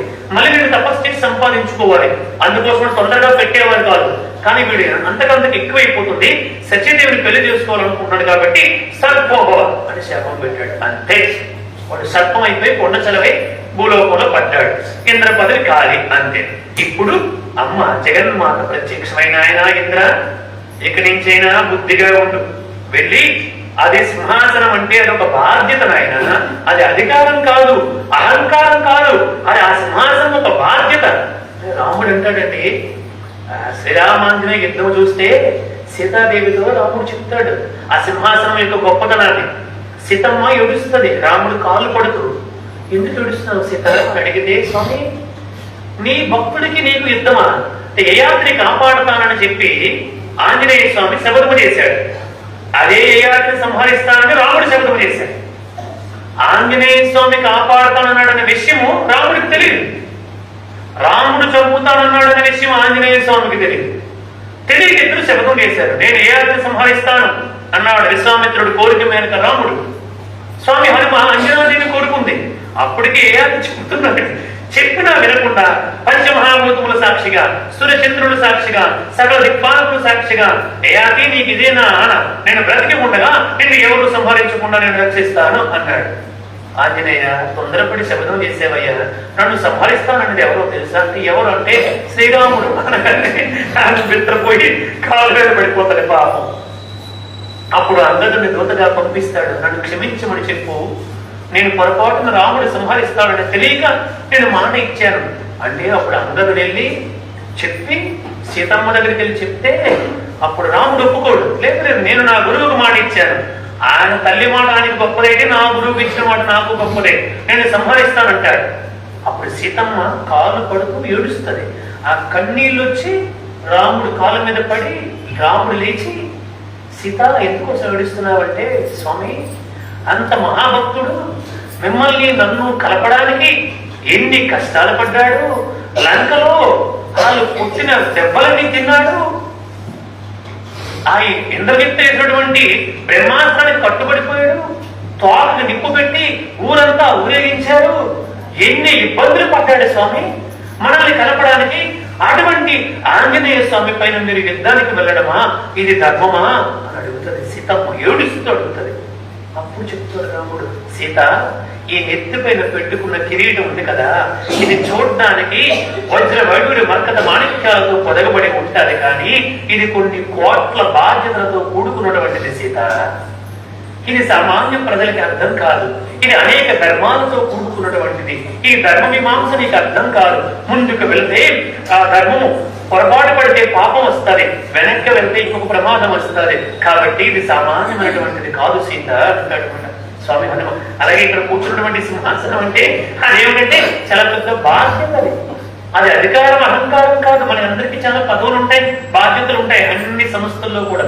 అందుకని చెప్పింది అమ్మ, నాయన ఇప్పుడైనా బుద్ధిగా ఉండు, ఇంకెప్పుడు ఇటువంటి తప్పులు చేయకు, అహంకారం పడకు, అసూయ పడకు, బుద్ధిగా నీకు ఇచ్చినటువంటి 43,80,000 సంవత్సరాలు ఆ పదవిలో ఉంటావు, బుద్ధిగా ఉండు నాయన అని జగన్మాత చెప్తే అప్పుడు ఇంద్రుడు అన్నాడు, అమ్మ ఇక నుంచి నేను వాసవుడిని కాబట్టి ఈ కలియుగాంతం వరకు కూడా నిన్ను భక్తులందరూ కూడా వాసవుడి చేత పూజించబడి అనుగ్రహించావు కాబట్టి వాసవి అన్న పేరు నీకు ఇస్తున్నాను, యుగాంతం వరకు వాసవిగా భక్తుల్ని అనుగ్రహించు. వాసవుడి చేత పూజించబడి వాసవుని అనుగ్రహించి వాసవి అన్న పేరు జగన్మాతకు అలా వచ్చిందన్నమాట. జయములు శ్రీ వాసవి కన్యకా పరమేశ్వరి మాతకు. ఆవిడ వాసవి అన్న పేరు ఇంద్రుడి ద్వారా కృతయుగములో వచ్చినటువంటి పేరు. ఆర్య వంశ కులాన్ని అభివృద్ధి చేయడానికి ఉద్భవించినప్పటికీ కులానికి సంబంధించింది కాదండి దేవుడు ఎప్పుడు కూడా. అంటే భగవాన్ సత్యసాయిబాబా గారు రాజుల వంశంలో పుట్టారండి. శ్రీకృష్ణ పరమాత్ముడు యాదవ వంశంలో పుట్టాడండి. అంటే యాదవులకు సంబంధించిన వాడా కృష్ణుడు? రాజులకు సంబంధించిన వారా సత్యసాయిబాబా గారు? మరి రాముడు రాజుల వంశంలో పుట్టాడు, సూర్యవంశం. సూర్యవంశానికి మాత్రమే సంబంధించిన వాడా? కాదండి. అది మనకు తెలుసుకోవాలి. జగన్మాత సాక్షాత్తు ఈ జగత్తుకి మాత. నాకు మాత్రమే మాత అనుకున్నామంటే అది సంకుచిత బుద్ధి. ఈ లోకానికి మాత, అందుకని ఆమె జగన్మాత అన్నారు తప్ప వైశ్యమాత అని ఎక్కడ అనలేదు. మనకి తెలియక వెళ్ళి మనం ఆపాదించుకున్నాం కదా. ఆ కులములో ఉద్భవించింది కాబట్టి అది మన అదృష్టంగా భావించి మనం ఆరాధించాలి, పూజించాలి, సేవించాలి, తరించాలి. కులాన్ని మొత్తాన్ని కూడా అమ్మ అనుగ్రహిస్తుంది, కాపాడుతుంది. అది ఆమె బాధ్యత. కానీ మన భావన ఎలా ఉండాలి? అందరికీ జగన్మాత అని అనుకోవాలి. అందుకే అమ్మను పాడేటప్పుడు ఏమంటారు? జగన్మాతే జగజనని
పరమేశ్వరి మాతకు. ఇది అమ్మకి వాసవి అన్న పేరు ఎలా వచ్చిందో సంక్షిప్తంగా చెప్పారు. ఇంకా దేవీ భాగవతంలోనికి వెళ్తే 18,000 శ్లోకాలతో వేదవ్యాస మహర్షి అద్భుతంగా వర్ణించారు అమ్మ యొక్క చరిత్ర దేవీ భాగవతములు. ఆ అమ్మని మనం ఏమంటాం చెప్పండి నాతో పాటు? అమ్మల గన్నయమ్మ, ముగ్గురమ్మల మూలపుటమ్మ, చాలా పెద్దమ్మ, సురారులమ్మ, కడిపారడి ముచ్చినయమ్మ, తన్నులో నమ్మిన వేల్పుటమ్మల మనంబున యుండియమ్మ, దుర్గమాయమ్మ, కృపాబ్దినిచ్చుత మహత్వ కవిత్వ పటుత్వ సంపదల్. ఆ అమ్మను మనం భక్తితో ప్రార్థన చేస్తే అమ్మ మనకి మహత్వ కవిత్వ పటుత్వ సంపదలు. విజయవాడ మీరు వెళ్తే అమ్మవారి రాజగోపురం పైన ఇది మొత్తం తాపడం చేసి పెట్టారు. అదే అమ్మను మనం దేవీ నవరాత్రులు ఏమని పిలుస్తాం? ప్రథమం శైలపుత్రీ చ, ద్వితీయం బ్రహ్మచారిణి, తృతీయం చంద్రగంటేతి, కూష్మాండేతి చతుర్దకం, పంచమం స్కందమాదేతి, షష్టం కాత్యాయనీచ, సప్తమం కాలరాత్రీతి, మహాగౌరీత చాష్టమం, నవమం సిద్ధదాత్రీతి, నవదుర్గా ప్రకీర్తిత అంటాం. అదే అమ్మని. అటువంటి అమ్మ జగన్మాత వాసవుడి చేత పూజించబడి వాసవి అన్న పేరు వచ్చింది కాబట్టి ఆ పేరుతో వాసవిగా అవతరించింది. మరి ఇప్పుడు కన్యక అన్న పేరు ఎలా వచ్చింది? అది వాసవుడిస్తే ఇది వాసుదేవుడిచ్చాడు ఈ బిరుదు. సాక్షాత్తు శ్రీకృష్ణ పరమాత్ముడు ఇచ్చాడు కన్యక అన్నటువంటి బిరుదు అమ్మకి. అది ఎలా వచ్చింది అంటే, శ్రీకృష్ణ పరమాత్ముడు ఎక్కడ పుట్టాడో మీ అందరికీ తెలుసు. మనల్ని ఉద్ధరించడానికి జైల్లో పుట్టాడండి. పాపం చూసారా, కటిక కారాగారంలో కంసుడు తీసుకొచ్చి దేవకీ వసుదేవుల్ని కట్టి బంధించి పడేసి, పిల్లలు కనండి, ఆ పిల్లలు నేను చంపుతాను అన్నాడు భాగవతం. అంటే వాళ్ళ గర్భంలో పుట్టబోయే పిల్లలు ఎందుకోసం? కంసుడు చేతిలో చచ్చిపోవడానికి. 6 పిల్లలు నేలకేసి కొట్టి చంపేశాడు. 7వ బిడ్డ, ఈయనకి ఎన్ని తెలివితేటలు ఉంటే జగన్మాతకి ఎన్ని తెలివితేటలు ఉంటాయి. కృష్ణ పరమాత్ముడు జగన్మాతని ప్రార్థన చేశాడు, అమ్మా నీవు ఇప్పుడు పుట్టబోయే బిడ్డను తీసుకుని వెళ్ళి ఇక్కడ కాకుండా అక్కడ ప్రవేశపెట్టు అని చెప్పాడు. అలా ప్రవేశపెట్టడం చేత బలరాముడు పుట్టాడు. రోహిణి గర్భంలో ప్రవేశపెట్టాడు కాబట్టి బలరాముడు అలా పుట్టాడు. వీడేమనుకున్నాడు కంసుడు, అష్టమ గర్భంలో పుట్టేవాడు చేతిలో మరణమని కదా ఆకాశవాణి చెప్పింది. ఇప్పుడు ఏమైంది? ఈ 7వ గర్భం గర్భస్రావం అయిపోయింది. అయితే ఇప్పుడు 7వది కౌంట్ చేయాలా? రాబోయేది 7, 8, 9 అని వీడు లెక్క పెట్టుకుంటున్నాడు. వీడి కర్మ అలా ఉన్నాడు. జగన్మాత ఆవిడ ప్రణాళిక ఆవిడ. తర్వాత అష్టమ గర్భము ధరించింది. అప్పుడు చెప్పాడు, చూడు చూడు, ఇక్కడ ఉన్నటువంటి నన్ను తీసుకుని వెళ్ళి నందవ్రజంలో ప్రవేశపెట్టి అక్కడ ఉన్నటువంటి బాలికగా నువ్వు పుట్టమ్మా జగన్మాత. నీవు పుట్టి ఇక్కడ చెరసాల్లోకి నువ్వు వచ్చే, నేను అక్కడ పెరుగుతాను. నందవ్రజంలో నందుడి దగ్గర పెరుగుతాను. యశోద నందుల దగ్గర నేను ఉంటాను. యశోదకు యోగమాయగా పుట్టి నువ్వు ఇక్కడికి రా అని అన్నాడు. శ్రీకృష్ణ పరమాత్ముడు ప్రార్థనకి సంతృప్తి చెంది జగన్మాత అలాగే కృష్ణ అని చెప్పి జగన్మాతయే స్త్రీమూర్తిగా పుట్టింది. అక్కడ యశోదకి ఏ తల్లికైనా బిడ్డ పుడితే తెలియకుండా ఉంటుందండి. కానీ జగన్మాత మాయా సంకల్పంతో యశోదకి తనకి ఆడపిల్ల పుట్టిందన్న విషయమే తెలియలేదు. చూసారా, ఇక్కడ చెరసాలలో కృష్ణ పరమాత్ముడు పుట్టాడు. నన్ను తలపైన పెట్టుకున్నాడు వసుదేవుడు. నది దారి ఇచ్చింది యమునా నది. అవతలకు వెళ్ళి కృష్ణ పరమాత్మను అక్కడ పెట్టేసి అక్కడ పుట్టినటువంటి బిడ్డను మరలా తీసుకొచ్చి చెరసాలలో పెడితే అప్పుడు కెవ్వుమని కేక వినిపించింది బయట. అంతవరకు మొత్తం ప్రపంచానికి తెలియలేదు ఇక్కడ కృష్ణ పుట్టాడు, అక్కడ స్త్రీ పుట్టినది. ఆడపిల్లన్నయ్యా, నీకు పుట్టేవాడు మగపిల్లవాడి చేతిలో కదా నీకు మరణం. పుట్టిన ఆడపిల్లన్నయ్యా వదిలిపెట్టన్నయ్యా, నువ్వు మేనమామ అన్నయ్యా, మేనమామలు మేనకోడల్ని ప్రేమించాలన్నయ్యా, ఇలా చంపకూడదన్నయ్యా అని అన్నా అన్నా అన్నా అన్నా అని ఎంత ఏడ్చినా ఇలా లాగేసి కాలు, చిన్న పిల్ల ఎంత ఉంటుందండి, చిన్న పుట్టిన పిల్ల ఒక 3 కేజీలు బరువు ఉంటుంది. అంత పాపని కాలు పట్టి లాగి నేలకేసి కొట్టి చంపాలనుకున్నాడు. ఇలా ఎప్పుడైతే తిప్పాడో ఈ పాప ఎగిరిపోయి అక్కడ భుజములతో ప్రత్యేకమై, ఒరే పిచ్చివాడా, నీకే ఇన్ని తెలివితేటలుంటే నాకెన్ని తెలివితేటలు ఉంటాయినా? నిన్ను చంపబోయేవాడు పుట్టాడు, ప్రశాంతంగా వెలుగు చోట ఉన్నాడు, వాడి చేతిలో నీకు మరణం తథ్యం అని చెప్పింది జగన్మాత. వాడికి ఒక్కసారి కూడా పిచ్చెక్కిపోయి, నేను ఎన్ని ఏర్పాట్లు చేసి చెరసాలలో పెట్టి పుట్టిన బిడ్డలందరినీ చంపాలని అనుకున్నా నాకు మరణాన్ని తప్పించుకోలేకపోయాను అని బాధపడి సరే క్షమించండి వాళ్ళందరినీ వదిలేశాడు.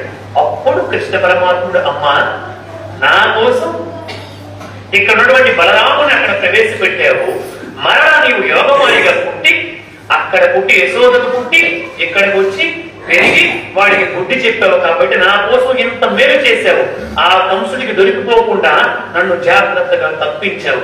కాబట్టి ఇక్కడి నుంచి ఈ కలియుగంతం వరకు కూడా నిన్ను కన్యక అన్న పేరుతో మానవాళ్ళందరూ కూడా పూజిస్తారు, వాళ్ళందరూ నువ్వు అనుగ్రహించు అన్నాడు. అలా వచ్చినటువంటి పేరు కన్యక.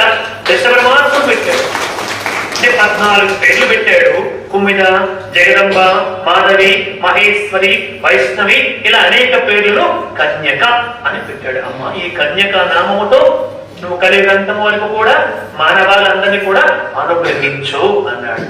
అక్కడేమో వాసవుడు, ఇక్కడేమో వాసుదేవుడు, సాక్షాత్తు నారాయణుడు పెట్టాడు. ఇప్పుడు ఏమైంది? వాసవి కన్యక పరమేశ్వరి. ఆవిడ ఈ లోకాలన్నీ కూడా ఆవిడ నుంచి పుట్టే. దేవీ భాగవతములు ఆ యొక్క బ్రహ్మాది దేవుడికి సృష్టి ఎలా చేయాలో తెలియకపోతే జగదమ్మ దగ్గరికి వెళ్తే అక్కడ ఆవిడ యొక్క కాలు బొటకన వేలులో 14 లోకాన్ని కూర్చోరు. కాబట్టి ఆవిడ ఈ లోకాలకి మొత్తానికి కూడా పరమేశ్వరి. ఈ లోకములందరికీ మాత తల్లి ఆవిడే, జగన్మాత. అందుకని ఆవిడ వాసవి కన్యక పరమేశ్వరి మాత అయింది. ఇది మన అమ్మవారి యొక్క సంక్షిప్త చరిత్ర. జై గురు శ్రీ వాసవి కన్యక పరమేశ్వరి మాతకు. అందుకే మనం పాడినప్పుడు కూడా అమ్మవారిని ఏమని పాడతాము? అంబ పరమేశ్వరి అఖిలాండేశ్వరి, అంబ పరమేశ్వరి అఖిలాండేశ్వరి, ఆది పరాశక్తి పాలయమాన,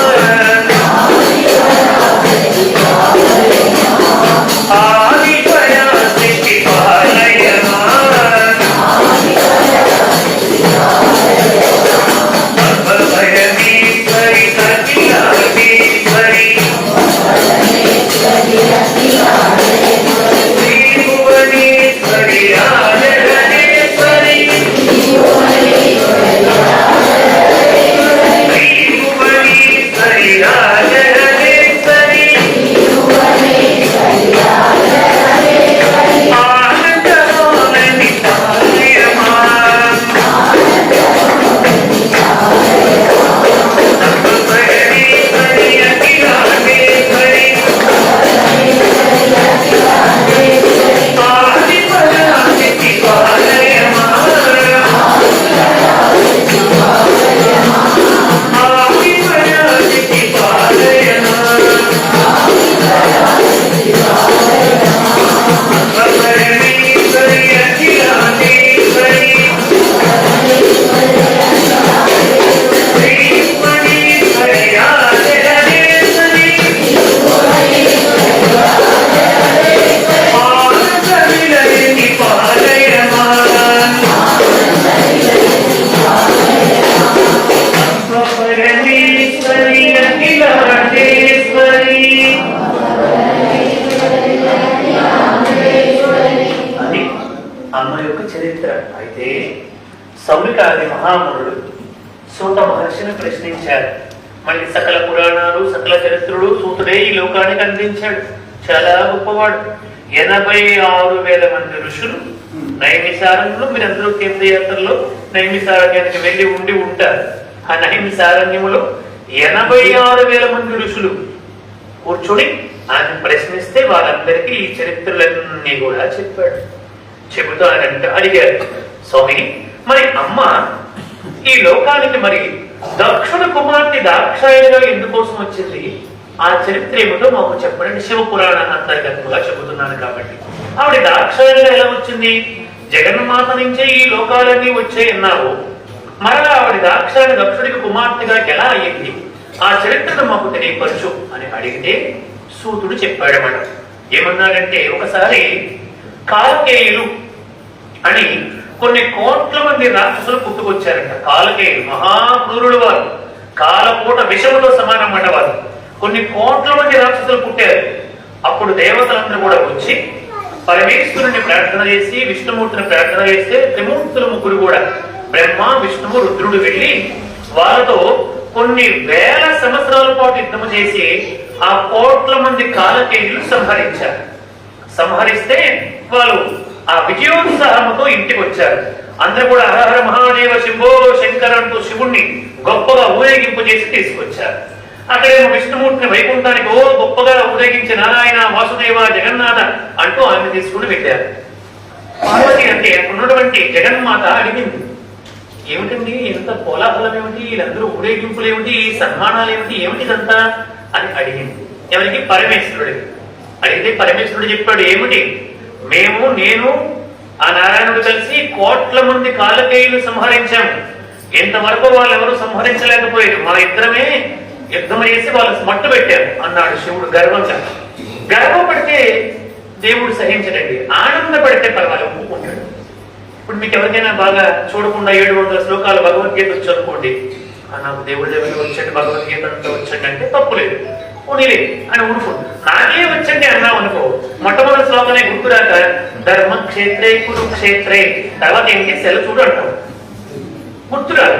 నాకే అని అహంకార పడితే అట్లా చేస్తాడు దేవుడు. అందుకని ఆనందపడు, అహంకారపడదు. శివుడికి ఇప్పుడు అహంకారం వచ్చింది, నేనే సంహరించానన్నాడు. జగన్మాత అడిగింది, స్వామి మీరు సంహరించారా? ఒకప్పుడు అమ్మ మీకు మమ్మల్ని ఇచ్చి పెళ్లి చేసినప్పుడు ఏదో చెప్పింది అని అన్నది జగన్మాత. ఏం చెప్పింది అన్నాడు శివుడు.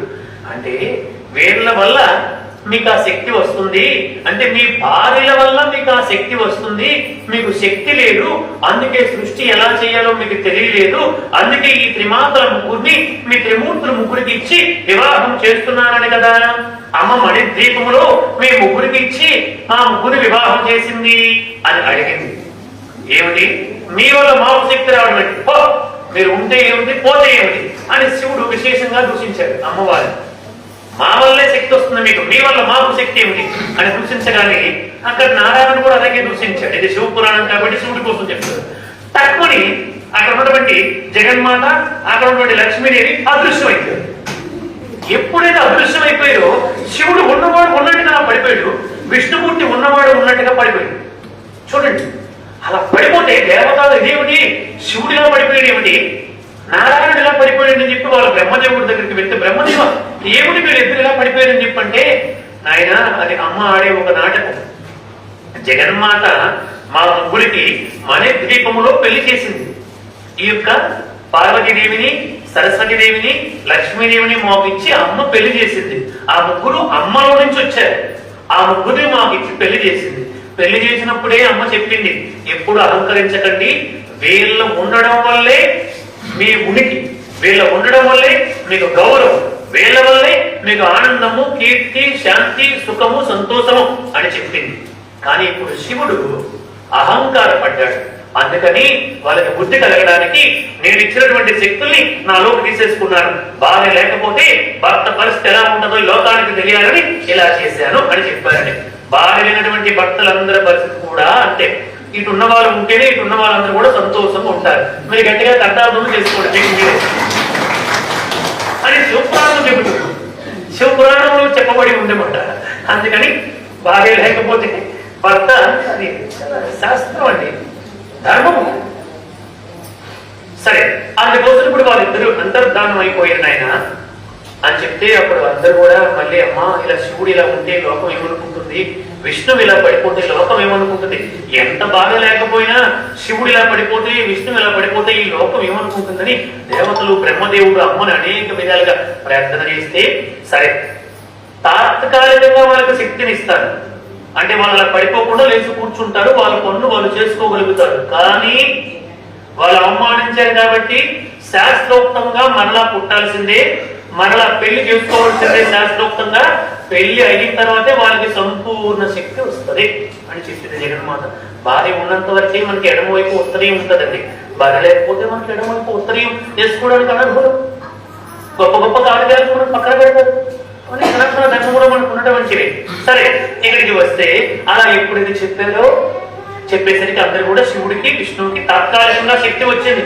వాళ్ళు తప్పు తెలుసుకున్నారు, అమ్మని క్షమాపణలు పెట్టారు. జగన్మాతని, అమ్మ మేము పొరపాటున మా భార్యలు చిన్న చూపు చూస్తాం. ఈనాటికి కూడా ఉన్నటువంటి చాలా మంది భార్యలు చిన్న చూపు చూస్తారు, చూస్తారు.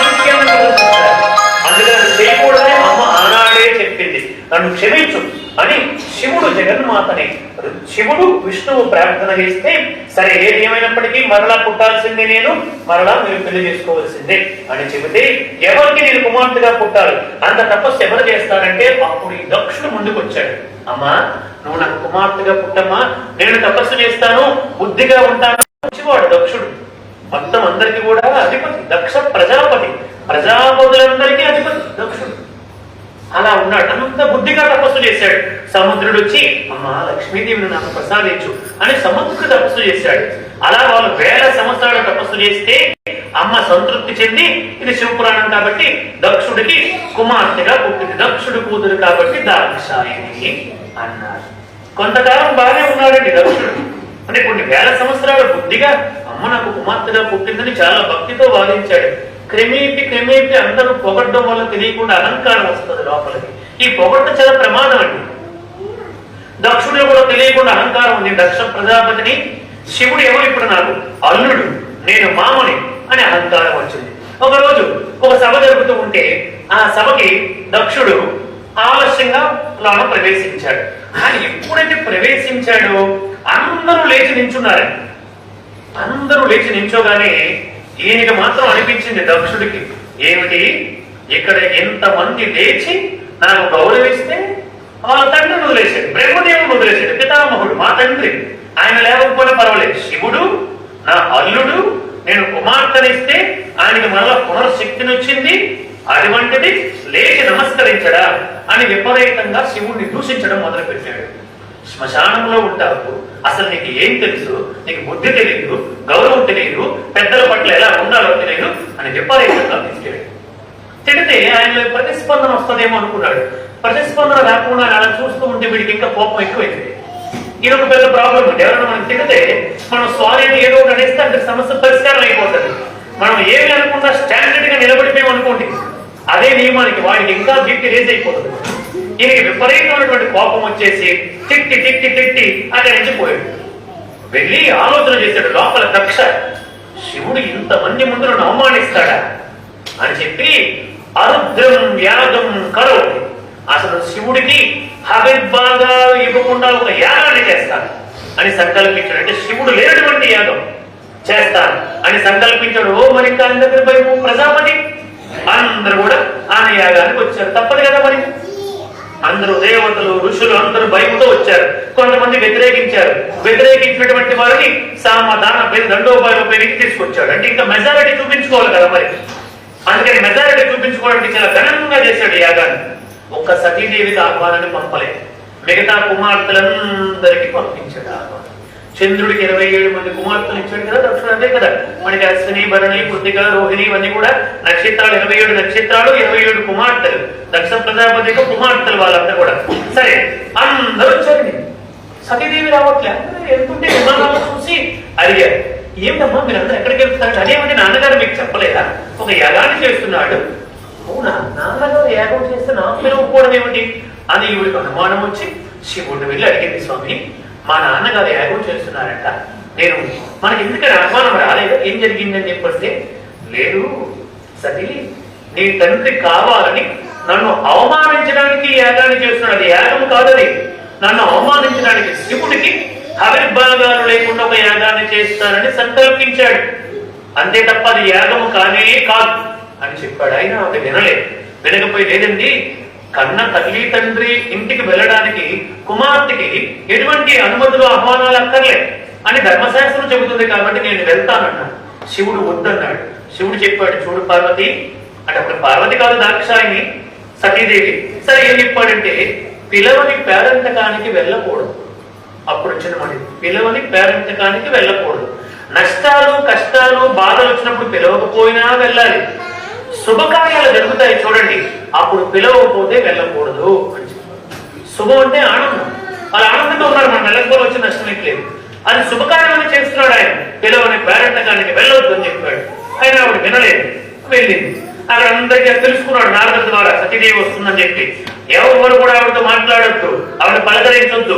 ఎవరైనా పలకరించారా మాట్లాడారా గొప్ప శిక్ష వేస్తానని ఆజ్ఞాపించారు. అందరూ భయంతో సొంత చెల్లెళ్ళు, చివరికి తల్లి కూడా మాతృ ప్రేమ, తల్లి కూడా అడిగేసి అక్కడి నుంచి వెళ్ళిపోయింది ఏడ్చుకుంటూ. ఎవరు మాట్లాడలేదు. అప్పుడు అందరినీ నిలదీసి సతీదేవి ఆ యాగం జరుగుతూ ఉంటే, శివుడు లేనటువంటిది ఇది యాగమా? మీరు వచ్చినటువంటి వారు ఋత్విక్కులా, మీరు దేవతలా, అసలు మీకు బుద్ధుందా? శివుడు ఈ లోకానికి అందరికి అధిపతి, శివుడి నుంచి ఈ సమస్త లోకాలు వచ్చాయి అని తన భర్త గురించి గొప్పగా చెప్పింది. అది విశేషమైనటువంటి కోపం వచ్చేసి దక్షుడికి, పిలవని పేరంటకానికి రావడమే ఎక్కువ, వచ్చింది కాక ఆ నీతి మారినటువంటి వాడిని, శ్మశానం తినటువంటి వాడిని, పులి చర్మాలు ధరించినటువంటి వాడిని, మెడలో కపాటాలు ధరించినటువంటి వాడిని పొగుడుతావు ఇక్కడ ఇక్కడి నుంచి అని అన్నాడు. ఆ భర్తని తనని పొమ్మన్నందుకు కాకుండా తన భర్తని అవమానించినందుకు సతీదేవి భరించలేక అక్కడ అగ్నిహోత్రాన్ని నేర్చుకుని అందులో దూకేసిందండి. అంతే. శివుడు లేనటువంటి యాగం యజ్ఞం ఇప్పుడు ఏమైపోయింది? యుద్ధంగా మారింది. అంతే. నారద మహర్షి వెళ్ళి ఈ విషయాన్ని చెప్పాడు పరమేశ్వరుడికి. పరమేశ్వరుడికి విపరీతమైనటువంటి కోపం వచ్చింది. ఏమిటి? నా భార్య అగ్నిలో ఆహుతి చేసుకుందా, ఆ దక్షుడు నా భార్యని ఇంత అవమానించాడా అని తన జటాజూటాన్ని తీసి నేలకేసుకుంటాడు. అంతే. ఆ జటాజూటం నుంచి పుట్టినటువంటి వాడే వీరభద్రుడు. వీరభద్ర వెళ్ళు, నీకు సమస్త శక్తులు ఇస్తున్నాను. అటువంటి యాగము చేసినటువంటి ఆ దక్షుడికి వాడి మనుషుల గణానికి బుద్ధి రావాలి అని అన్నాడు. అంతే. వీరభద్రుడు ప్రళయకాల వృద్ధుడు వచ్చి ఆయన ఉన్నటువంటి వాళ్ళందరికీ గెంటాలు పీకేసి, చేతులు విరిపేసి, కాళ్ళు విరిపేసి, వాడన్ని కూడా చిన్న బంధం చేసేసి యజ్ఞము కాస్త సర్వనాశనం అయిపోయి అందరిని అనేక విధాలుగా హింసలకు గురి చేశాడు. దక్షుడు ఇలా పట్టుకొని ఆ తల ఇలా తిప్పేసి యజ్ఞగుండంలో పడేశాడు. దక్షుడు మొండిని కింద పడేశాడు. ఇప్పుడు దక్ష యజ్ఞం ఏమైంది? యుద్ధముగా మారిపోయిందంటే శివుడు లేనటువంటి కార్యక్రమం అది యజ్ఞము కాదు, అది పూజ కాదు, అది ఒక యుద్ధం. మనం కూడా అందుకే ఏ పని చేసినా భగవంతుడికి జ్యోతి ప్రజ్వలంతో ఎందుకు ప్రార్థన చేసాము, నమస్కారం ఎందుకు చేసాము, ప్రార్థించినప్పుడు శుక్లాంబరతం ఎందుకు చెప్పాము, ఇవన్నీ కూడా ఏది చేసినా భగవంతుడికి నమస్కారం చేసి ప్రారంభించాలి. భగవంతుడే వద్దు, నేనుంటే చాలు అనుకున్నా అంతరమని నేను అనుకున్నాడు దక్షుడు. చివరికి ఏమయ్యాడు? తల ముందు వేడైపోయి తల కాస్త అందులో కాలిపోయింది యజ్ఞగుండంలో. ఇప్పుడు శివుడు వచ్చి తన భార్య దేహం కట్టిలాగా నల్లని కట్టిగా మారిపోతే దాన్ని తీసుకొని భుజం పైన వేసుకొని ప్రళయకాల వృక్షాన్ని చేశాడు. తదీం జీవితం వృక్షాలు చేస్తే అది ఎటువైపు వెళ్తే లోకాలన్నీ గడ గడ గడ గడమని ఉనికిపోతూ ఉన్నాయి శివుడి యొక్క వృక్షానికి. అప్పుడు దేవతలందరూ కూడా నారాయణ, శివుడు ఏమిటి ఇలా ఉన్మంతుడైపోయాడు, ఏమిటి ఈ విధంగా నృత్యము చేస్తున్నాడు, లోకాలన్నీ అల్లకల్లోలం అయిపోతున్నాయి, శివుడిని ప్రార్థన చేసి ఆ నృత్యాన్ని ఆపు అని అడిగితే ఆయన భార్య అంటే ఆయనకు అంత ప్రేమయ్య. ఆ భార్య దేహము ఆయన ఒంటిపై ఉన్నంత వరకు కూడా ఆయన ఉన్మంతుడైపోతాడు, ఆయన వెలికి తీసుకుని రావడం ఎవరి వల్ల కాదు అని అన్నాడు. మరి ఏదో ఒకటి చేయు, లేకపోతే లోకాలన్నీ కూడా అల్లకల్లోలం అయిపోతున్నాయంటే అప్పుడు నారాయణుడు ఆ భార్య దేహాన్ని విచ్ఛిన్నము చేయవలసిందే. అప్పుడే పరమేశ్వరుడికి ఆ ఉన్మత్తు తరం నుంచి సామాన్య స్థితికి వస్తాడు అని సారంగమైనటువంటి కోదండాన్ని ఎక్కుపెట్టి ఆ కర్ణాంతము లాగపెట్టి ఒక బాణాన్ని వదిలిపెట్టాడు. అది 108 బాణాలుగా వెళ్ళిపోయి అమ్మవారి యొక్క దేహము 108 భాగాలుగా ఖండించబడిపోయి 108 ప్రదేశాల్లో పడిపోయింది. అంతే. అప్పుడు శివుడు వృక్షాన్ని ఆపి బహిర్ముఖుడై, బ్రహ్మదేవ, నా భార్య దేహము పడినటువంటి భాగము సామాన్యమైనటువంటిది కాదు, వాటన్నిటికీ కూడా తక్షణమే ఆలయాలు కట్టించు అని ఆజ్ఞాపించాడు. అప్పుడు విశ్వకర్ముని ఆజ్ఞాపన చేసి ఆ 108 భాగాలకి 108 ఆలయాలు కట్టించాడు బ్రహ్మదేవుడు. అవే 108 శక్తి పీఠాలు అలా వచ్చాయి. అమ్మవారికి గట్టిగా కట్టాల్సి అలా వచ్చినటువంటివే 108 శక్తి పీఠాలు. ఇప్పుడు ఆ 108 శక్తి పీఠాల్లో 18 శక్తి పీఠాలు మాత్రమే మనం పూజించడానికి, స్పృశించడానికి, అర్చించడానికి అందుబాటులో ఉన్నాయి. వాటిని మనం ఏమంటాము? లంకాయాం శంకరీదేవి, కామాక్షి కంచికాపురే, ప్రజుమ్నే శృంఖలాదేవి, చాముండే క్రౌంచపట్టనే, అలంపురే జోగులాంబ, శ్రీశైలే బ్రహ్మరాంబిక, కొల్హాపురే మహాలక్ష్మి, ముహురే ఏకవేద, ఉజ్జయిన్యాం మహాకాలం, పీఠికాయాం పురుహూతిక, ఓడ్యాయాం గిరిజాదేవి, మాణిక్యాం దక్షవాటికి, హరిక్షేత్రే కామరూపి, ప్రయాగే మాధవేశ్వరి, జ్వాలాయాం వైష్ణవీదేవి, గయా మాంగళ్య గౌరిక, వారణాశ్యాం విశాలాక్షి, కాశ్మీరేషు సరస్వతి అంటాం. అవి అష్టాదశ శక్తిపీఠాలు అలా వచ్చాయి. అందుకు దక్షుడికి కుమార్తెగా దాక్షాయణిగా వచ్చింది నాయన, ఇది చరిత్ర అని చెప్పి సంక్షిప్తంగా చెప్పాడు మన సూతుడు సౌనకాది మహామునులకు. అటువంటి అమ్మ మనకి వాసవి కన్యకా పరమేశ్వరి మాటగా వచ్చింది. ఆనాడు దక్షుడు కుమార్తెగా వచ్చింది కదా. ఎప్పుడు ఎక్కడ ఏ అవసరం ఉంటే కృష్ణ పరమాత్ముడు ఏం చెప్పాడు? యదా యదా హి ధర్మస్య గ్లానిర్భవతి భారత అభ్యుత్థానం అధర్మస్య తదాత్మనం సృజామ్యహం పరిత్రాణాయ సాధూనాం వినాశాయ చతుస్కృతాం ధర్మ సంస్థాపనార్థాయ సంభవామి యుగే యుగే అన్నాడు. ఎప్పుడు అవసరం వస్తే అప్పుడు నన్ను నేను సృష్టించుకుంటానన్నాడు. కారణం ఏమిటి? ఆయనకు తెలుసు ఎప్పుడు అవతరించాలి, ఎందుకోసం అవతరించాలి, ఎలా ఈ లోకాన్ని ఉద్ధరించాలన్నటువంటిది ఆయనకి తెలుసు. కాబట్టి ఆయా కాలమానాలను బట్టి అటు జగన్మాత గాని ఇటు స్వామివారి గాని, స్వామివారి కూడా 12 జ్యోతిర్లింగాల రూపములకి ఉన్నారు కదా, మనందరికీ తెలుసు కదా. సౌరాష్ట్రే సోమనాథంచ శ్రీశైలీ మల్లికార్జున ఉజ్జయిన్యాం మహాకాలం ఓంకారం అమరేశ్వరం ప్రజ్వల్యాం వైద్యనాథం చ డాకిన్యాం భీమశంకరం సేతు వందే తు రామేశం నాగేశం దారుకావని వారణాస్యాంతు విశ్వేశం త్రయంబకం గౌతమీకటే హిమాలయేతు కేదారం కృష్ణేశం చ శివాలయే అంటాం. ద్వాదశ జ్యోతిర్లింగాల సూత్రం అది. స్వామివారి కూడా అలా వచ్చారండి. ఎప్పుడు అవసరం అయితే అప్పుడు స్వామి అవతరిస్తూనే ఉన్నారు.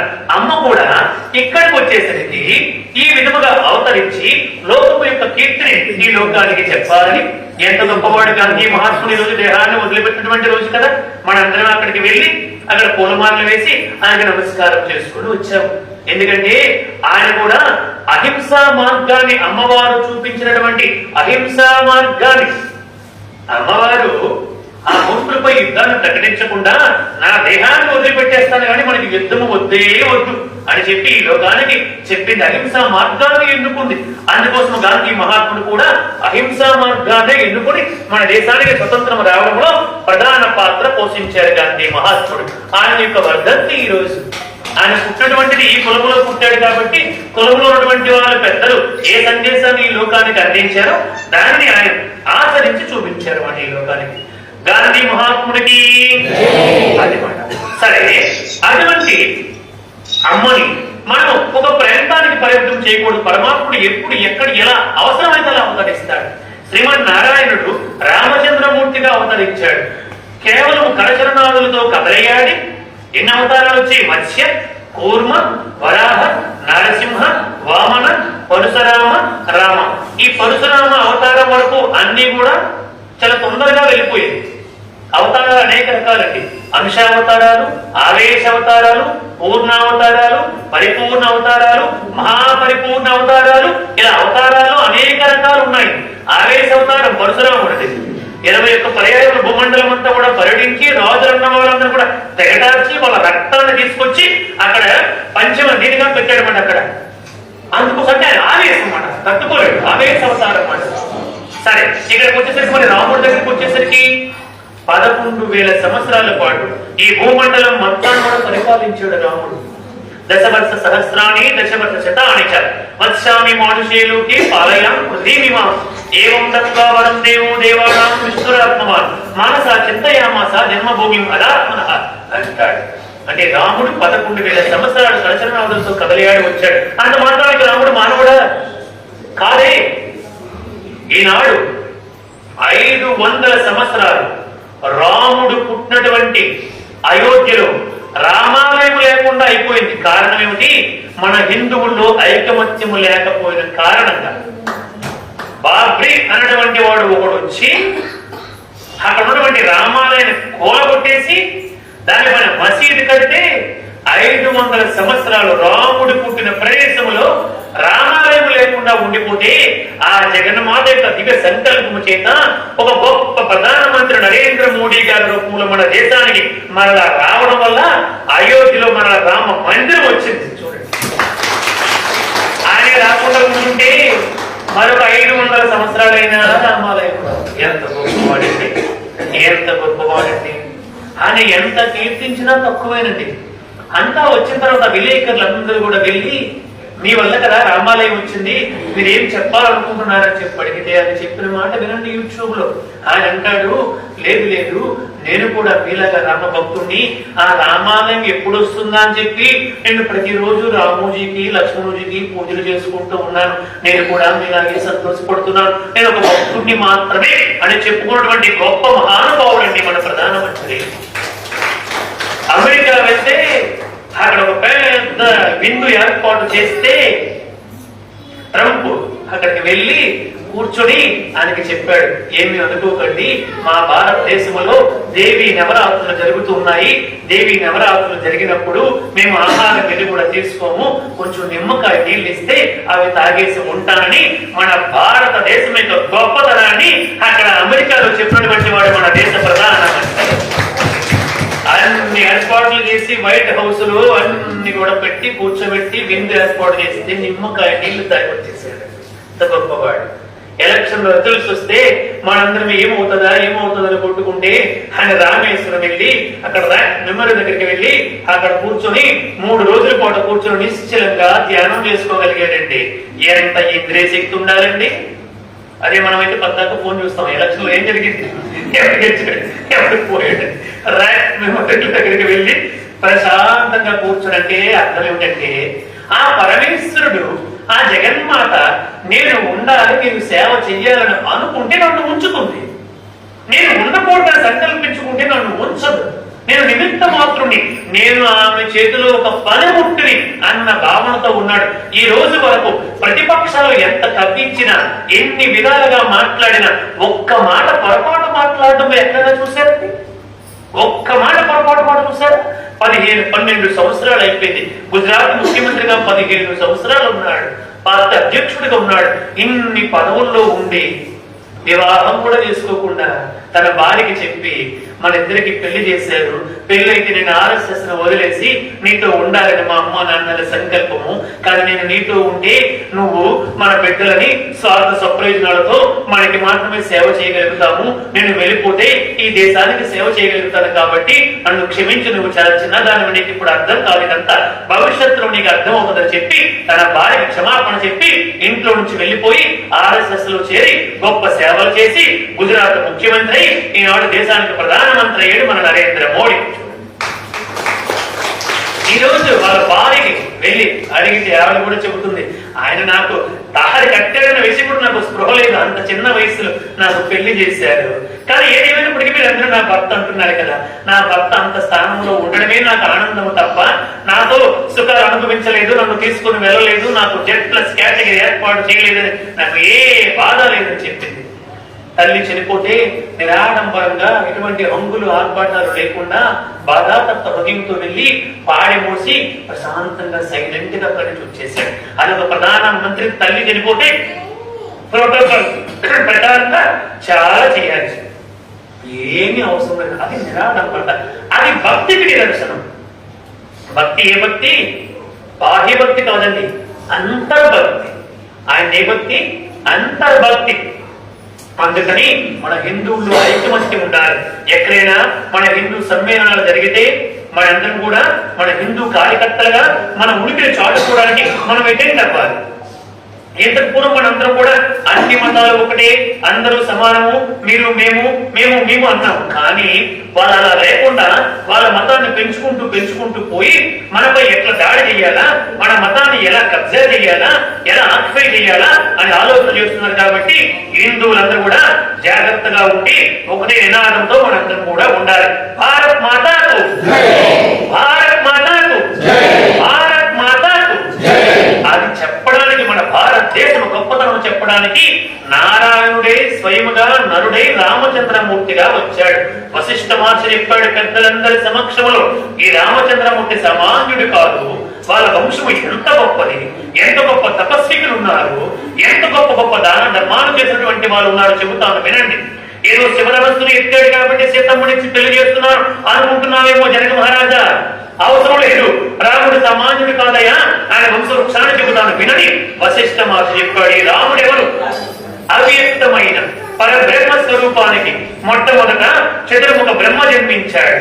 బ్రహ్మ కుమారుడు మరీచి, మరీచి కుమారుడు కశ్యపుడు, కశ్యపుడి కుమారుడు సూర్యుడు, సూర్యుడి కుమారుడు మనువు, మనువు కుమారుడు ఇక్ష్వాకు, ఇక్ష్వాకు కుమారుడు కుక్షి, కుక్షి కుమారుడు వికుక్షి, వికుక్షి కుమారుడు బాణుడు, బాణుడి కుమారుడు అనరణ్యుడు, అనరణ్యుడి కుమారుడు పృథువు, పృథువు కుమారుడు త్రిశంకుడు, త్రిశంకుడి కుమారుడు దిందుమారుడు, దిందుమారుడి కుమారుడు మాందాత, మాందాత కుమారుడు సుసంధి, సుసంధి కుమారుడు ధ్రువసంధి, ధ్రువసంధి కుమారుడు భరతుడు, భరతుని కుమారుడు అసితుడు, అసితుడి కుమారుడు సగరుడు, సగరుడి కుమారుడు అసమంజసుడు, అసమంజసుడి కుమారుడు అంశవంతుడు, అంశవంతుడి కుమారుడు దిలీపుడు, దిలీపుడి కుమారుడు భగీరథుడు, భగీరథుడి కుమారుడు కాకుత్సుడు, కాకుత్సుడి కుమారుడు రఘువు, రఘువు కుమారుడు ప్రవృద్ధుడు, ప్రవృద్ధుడి కుమారుడు శంకరుడు, శంకరుడి కుమారుడు సుదర్శనుడు, సుదర్శనుడి కుమారుడు అగ్నివర్యుడు, అగ్నివర్యుడి కుమారుడు శీఘ్రవేదుడు, శీఘ్రవేదుడి కుమారుడు మరువు, మరువు కుమారుడు ప్రశస్యకుడు, ప్రశస్యకుడి కుమారుడు అంబరీషుడు, అంబరీషుడి కుమారుడు నభసుడు, నభసుడి కుమారుడు యయాతి, యయాతి కుమారుడు నాభాగుడు, నాభాగుడు కుమారుడు అజమహారాజు, అజమహారాజు కుమారుడు దశరథ మహారాజు, ఆ దశరథ మహారాజు కుమారుడే ఈ రామ లక్ష్మణ భరత శత్రుఘ్నులు. ఎంత గొప్ప వాళ్ళకి వాళ్ళందరూ. అందులో ఒక భగీరథుడి చరిత్ర మనం తీసుకుంటే గంగమ్మని భూలోకానికి తీసుకొచ్చేసాడండి. రామాయణ సప్తాహంలో మనకి కూడా వస్తాయి మనం. కాబట్టి గంగమ్మని భూలోకానికి తీసుకురాగలిగి అంత గొప్ప వాళ్ళ పుట్టిన వంశములో నారాయణుడు పుట్టాడు. అందుకని జగన్మాత కూడా అవతరించింది. ఎందుకోసం అంటే నరుడిగా ఎందుకోసం వచ్చాడు? నరుడిని నారాయణుడిగా, పురుషుని పురుషోత్తముడిగా అవతారాన్ని తీసుకుని వెళ్ళి ముందుకు వెళ్ళి వాళ్ళందరూ చుట్టూ తిరిగి ఆయన వచ్చాడు మన దగ్గరికి. యూపీ టు ఏపీ వరకు తిరిగాడు పాపం ఆయన. ఎందుకు? జ్ఞానాన్ని బోధించడానికి. కాబట్టి అమ్మ కూడా మన కోసం దిగి వచ్చి మనందరికీ భక్తిని జ్ఞానాన్ని బోధించడానికి వచ్చినటువంటి అద్భుత అవతారమే శ్రీ వాసవి కన్యకా పరమేశ్వరి మాత. అటువంటి దీంట్లో మనందరం ఉన్నాము, అటువంటి సంస్థలో ఉన్నాము, అటువంటి కులములో ఉన్నాము. ముందే నేర్చుకోవాలి. ఇప్పుడు నన్ను ఎక్కడైనా వైకుంఠ సమారాధనకు పిలుస్తూ ఉంటారు, నేను చాలా సంతోషంగా వెళ్తాను. కానీ ఆయన ఉండేటప్పుడు భగవద్గీతను వినాలి.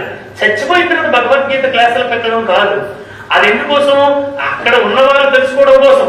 ఒరే బాబు, ఈ జీవితం ఇంతేనే, ఎంత సంపాదించినా చివరికి పోయేటప్పుడు కొట్టి చేతులతో పోవలసిందే అని తెలుసుకోవడానికి వైకుంఠ సమారాధనలు పెట్టారు. నేను అక్కడికి వెళ్ళేటప్పుడు చాలా జాగ్రత్తగా వాళ్ళకి వాళ్ళు ముందు ఏమడుగుతారంటే, వైకుంఠ సమారాధనకు పిలిచినప్పుడు స్వామి ఎంతసేపులో ఆపేస్తారా అంటారు. ఎంతసేపు చెబుతారని అడగరండి, ఎంతసేపట్లో అయిపోతుంది అని అడుగుతారు. అంటే అర్థం ఏమిటి? ఏదో తొందరగా మీకు మమ అనిపించి నీకేదో దక్షిణ తాంబూలం ఇస్తాం, పట్టుకొని పో. దక్షిణ తాంబూలం తీసుకోవడం కోసం కాదని, ఇది సమాజానికి జ్ఞానాన్ని బోధించాలని, తద్వారా వాళ్ళలో కొంచెం జ్ఞానం పెరగాలని, భక్తి రావాలని, వాళ్ళలో మార్పు రావాలని తపనంతా ఇది. అంతేగాని అక్కడ ఏదో గంట అరగంట ఏదో చెప్పేసి మమ అనిపించేసి వెళ్ళిపోవడం కోసం కాదండి. చాలా మంది పిలుస్తుంటారు, ఇలా మాట్లాడతారు, స్వామి ఎంతసేపు ఉంటుంది ఈ ఉపన్యాసం అంటారు. కాదనండి అని గరుడ పురాణం చెప్పామనుకోండి, వైకుంఠ సమారాధనలో కూర్చున్న వాళ్ళందరూ ప్రశాంతంగా పడుకుంటారు. అందుకని మేము గరుడ పురాణం జోలికి వెళ్ళాం. మేము రామాయణం అని, భారతం అని, భగవద్గీతని, వాటిని అంటే ఉద్దేశం ఏమిటి? ఆ చరిత్రల ద్వారా మన చరిత్ర చెప్పాలని. ఆ చరిత్రను నువ్వు ఎంత చెప్పినా నీకేమి రాదు. నీ చరిత్ర నీకు నేరుగా చెబితే అర్థం కాదు. కాబట్టి నీ మొక్క నువ్వు చూసుకోలేవు. కాబట్టి మిర్రర్ దగ్గరికి, అర్థం దగ్గరికి వెళ్ళి బొట్టు పెట్టుకుంటాం. ఇప్పుడు ఆడవాళ్ళ బొట్టు, వాళ్ళ బొట్టు ఉందా లేదా సెక్స్ రేట్ పెట్టి చూడాలి. అసలు బొట్టు ఉందా లేదా అర్థం కాదన్నమాట. ప్రతి హిందువు నుదుటి సింధువు పెట్టుకుంటాడు. ఎందుకోసం? నేను భారతీయ సంస్కృతి సాంప్రదాయాలను అంగీకరిస్తున్నాను, సనాతన ధర్మాన్ని అంగీకరిస్తున్నాను, పునర్జన్మ సిద్ధాంతాన్ని అంగీకరిస్తున్నాను అని చెప్పడానికి బొట్టు పెట్టుకుంటాడు. స్త్రీ అయితే 3 బొట్లు పెట్టుకుంటారు. చక్కగా అందంగా ఫోకస్ అయి నీట్ గా కనిపించేలా పెట్టుకుంటారు. ఆ 3 బొట్లకి చాలా పెద్ద చరిత్ర ఉంది. సరే, మనకి సమయం లేదు చెప్తున్నాను. అలా మనం మన సనాతన ధర్మాన్ని వ్యక్తం చేయాలి. ప్రతి చోట మనం వ్యక్తం చేసి పవిత్రమైనటువంటి ఈ మానవ జన్మని మనందరినీ సార్థకం చేసుకోవాలని, అటువంటి శక్తిని, భక్తిని ఆ జగన్మాత మనందరికీ ప్రసాదించాలని కోరుకుంటూ, నాకు ఈ అవకాశాన్ని ప్రసాదించినటువంటి ఆఓప కమిటీ సభ్యులు, అధ్యక్షులు అందరికీ, భక్తులందరికీ కూడా హృదయపూర్వకంగా నమస్కరిస్తూ, మరి మన బద్రీ నారాయణ గారు నాకు ముందు ఒక రోజు పిలిచారు. నేను చాలా బిజీ షెడ్యూల్ ఉన్నాను, ఏమన్నా నాకు వీలు పడదండి, నాకు మళ్ళీ 1వ తేదీ నుంచి వాసవి కన్యకా పరమేశ్వరి మాత చరిత్ర మన కదిరిలో చెప్పాలి, మళ్ళీ 8 రోజులు కార్యక్రమం పెట్టారు, కొంచెం గొంతుకు విశ్రాంతి కావాలి, నేను వచ్చానంటే మైక్ పట్టుకుంటే నాకు విశ్రాంతి కావాలన్న విషయం మర్చిపోతాను, విజృంభించి మాట్లాడతాను, అప్పుడు గొంతు పట్టేస్తుంది, కావాలంటే లేదు స్వామి 1 రోజుకి రండి అన్నారు. అలా అనుకోకుండా 5 రోజులు అయింది. ఆయన ఏమన్నారంటే, నాకు 1 రోజు 2 రోజులు సరిపోవు, నాకు ఏది పెట్టినా రామాయణమైన సప్తాహం పుట్టపర్తిలో రోజుకి 1 గంటన్నర చొప్పున 54 రోజులు చెప్పానండి రామాయణాన్ని. 54 రోజులు.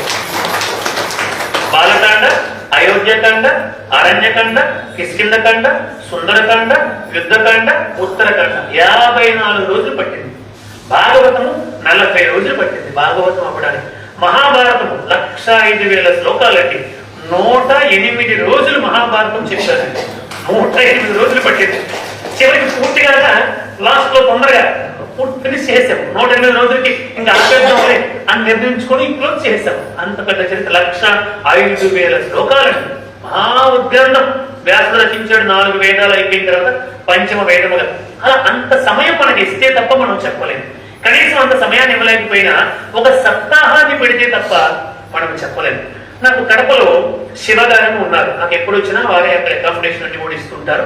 నేను కడపలో 5 సప్తాహాలు చేశాను. రాజరాజేశ్వరి మాత దేవాలయం అని చెప్పి ఉండి అందులో పెడుతూ ఉంటారు. సరే, అక్కడ మన వృద్ధాశ్రమంలో కూడా చాలా సార్లు ప్రవచనాలు చెప్పాము కడపలో. ఆయన ఇక్కడ ఉన్నటువంటి పెద్దవాళ్ళతో మాట్లాడి ఇక్కడ నా ప్రవచనం పెట్టించాలని ప్రయత్నం చేశారు. ప్రయత్నం చేస్తే మన పెద్దవాళ్ళు అన్నారంట, మాది గరికిపాటి, చాగంటి, ఒడ్డుపట్టి పద్మాకర్ గారు, మాది ఆ రేంజ్ అండి, మేము చిన్న చిన్న వాళ్ళని ఎవరిని కూడా పెట్టము అన్నారంట. ఆయన అది నాకు చెప్పి, సమయం అనుకోకండి, వాళ్ళు మీ స్పీచ్ ఎప్పుడు వినలేదు కాబట్టి వాళ్ళు అలా మాట్లాడుతున్నారు, సరేలేండి భగవంతుని ఎప్పుడు అనుగ్రహిస్తే అప్పుడు ఇస్తారని చెప్పండి బద్రీనారాయణ గారి ద్వారా ఈ రోజు దానికి అనుబంధ శాఖ అయినటువంటి అవపాలు మాట్లాడే భాగ్యం నాకు కలిగింది. మీ అందరికీ సర్వదా కృతజ్ఞతలు. మన సనాతన ధర్మం వర్ధిల్లాలి, మనందరం కూడా పవిత్రమని ఈ మానవ ధర్మని సార్థకం చేసుకోవాలని మనసా వాచ కర్మ అమ్మవారిని ప్రార్థన చేస్తూ, జై గురు శ్రీరామచంద్రమూర్తికి, సీతామాతకు, లక్ష్మణ స్వామికి, ఆంజనేయ స్వామికి, శ్రీ వాసవి కన్యక పరమేశ్వరి మాతకు, భగవాన్ శ్రీ సత్య సాయి బాబాజీకి. శివాయ నమః. ఓం నమః శివాయ. శివాయ నమః. ఓం నమః శివాయ.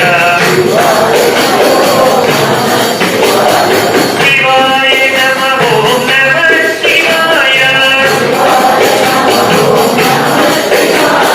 శివాయ నమః. ఓం నమః శివాయ. శివాయ నమః. ఓం నమః శివాయ. శివాయ నమః. ఓం నమః శివాయ.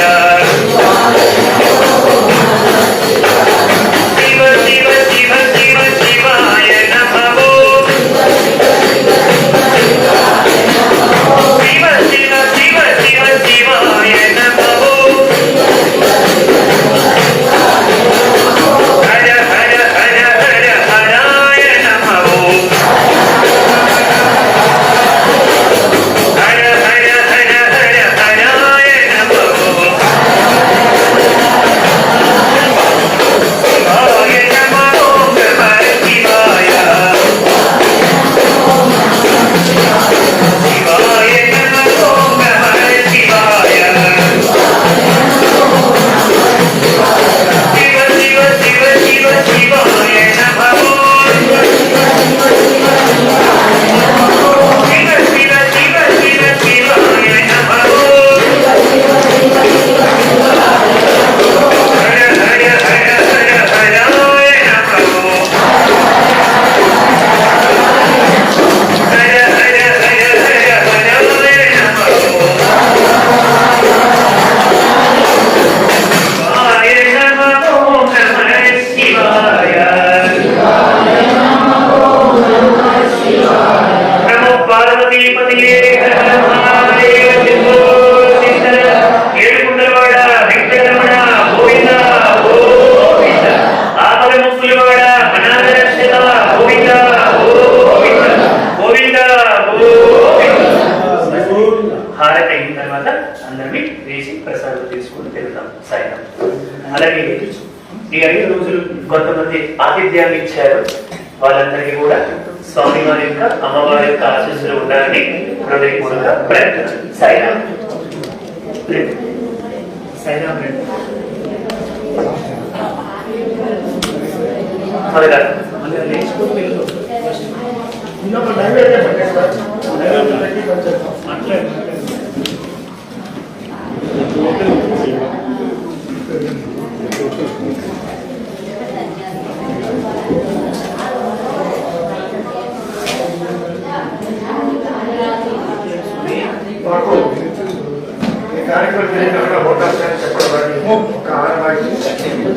ప్రకారం అవ్వమ్మ ప్రొద్దుటూరు బ్యాచ్ వారినటువంటి కార్యవర్గ సభ్యులందరికీ కూడా మా యొక్క హృదయపూర్వక ధన్యవాదాలు.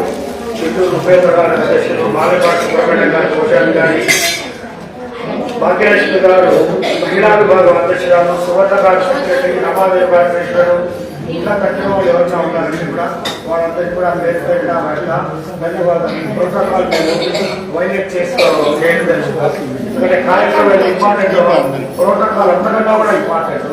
వీరందరూ కూడా place are record hot fire and very sincere and grateful thanks to all the people who have cooperated in making this event a very grand success. And of course, our heartfelt thanks to Annaji Garu, always, never, forever. You get in touch with you, sir. You get in touch with you for bigger and larger programs. Thank you very much.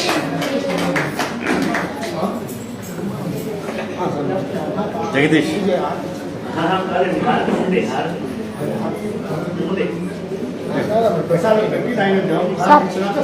కాదండి సైరం హారతికి ముందే హారతి ఇస్తే అమ్మవారిని మీరు వెళ్ళిపోండి అని అర్థం మాట. హారతి ఇవ్వక ముందే జరగండి.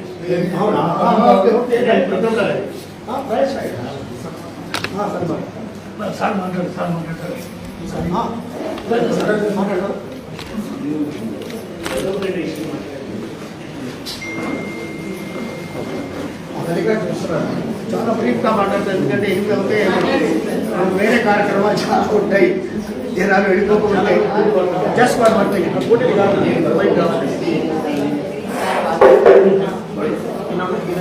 అందరికీ నమస్కారాలు. గురువు గారు చెప్పినట్టు వినసొప్పుగా ఉంది, ఆచరణ యోగ్యంగా ఉందన్నమాట. ఒక గీతా మకటం రాసిన విద్యాప్రకాశ్ రెడ్డి గారి మునిపెట్టి గ్రామం కన్నకాపురం పెద్దరి గుడికి పునర్జీవనం చేయడానికి పిలిచామన్నమాట. పిలిస్తే ఆయన అంగీకరించినాడు. అంగీకరించిన తర్వాత స్వామి విగ్రహము మొత్తం 500 ఇండ్లు ఉంటాయి. 500 ఇండ్లలో 300 ఇండ్లు ముస్లింస్ ఉన్నాయి, 200 ఇండ్లు మాత్రము హిందువులు ఉన్నాయని చెప్పారనమాట. అది ఎందుకు చెప్తున్నాం నన్ను అడిగారు అనమాట. అందరూ పెద్ద స్టేజీ ఉండాలా, ఇన్ని మైకులు ఉండాలా, ఇన్ని లైట్లు ఉండాలా అని అడుగుతారు. అందుకోసం మీకు చెప్పాడనమాట. అది ఇంపార్టెంట్ కాదండి. వచ్చిన 10 మందిలో కూడా ఒకరికి మార్పు కావాలా. కోట్ల జనాలు, లక్షల జనాలు వచ్చిన ఒక్కరికి ఉండదు. వచ్చిన 10 మందిలో ఒకరికి మార్పు పెట్టాలని మేము దండిగా పెట్టామని చెప్పాడు అనమాట. అది స్వామి గారు చెప్పారు. ఇప్పుడు కూడా గెలికబాటి ఉంటారనమాట. ఇంత అంటారు, పోతా అంటారు అంతే. ఆచరణ యోగ్యం ఏమి ఉండదు. ఇంత అంటారు, జనాలు వస్తుంటారు. ఒకరు వచ్చే వాళ్ళకి లక్షలు ఖర్చు అవుతుంది. దానివల్ల ఉపయోగం ఉండదు. మార్పు అనేది ఉంటేనా మనం దండిలో అయినాం, లేకుంటే అంతే వచ్చి తిరిగిపోతుంటాం అనమాట. ఇప్పుడు ప్రస్తుత కాలంలో స్త్రీల గురించి మహాభారతంలో, రామాయణంలో, అత్తాకోడల్లో అన్నదమ్ములు ఎక్కడ ఉన్నారంటే 2 నిమిషాలు స్వామి చెప్పమని కోరుతున్నాను. చాలా ఇంపార్టెంట్ అది.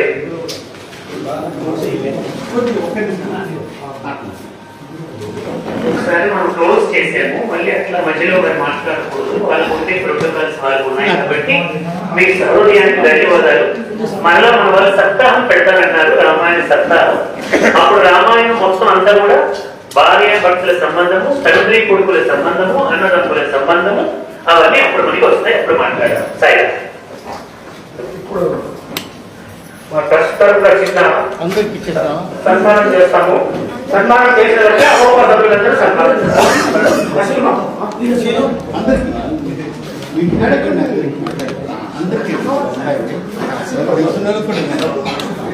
మా కుటుంబ సభ్యులు సన్మానం చేస్తారు. దాని తర్వాత అమ్మమ్మ సభ్యులందరూ సన్మానం చేస్తారు.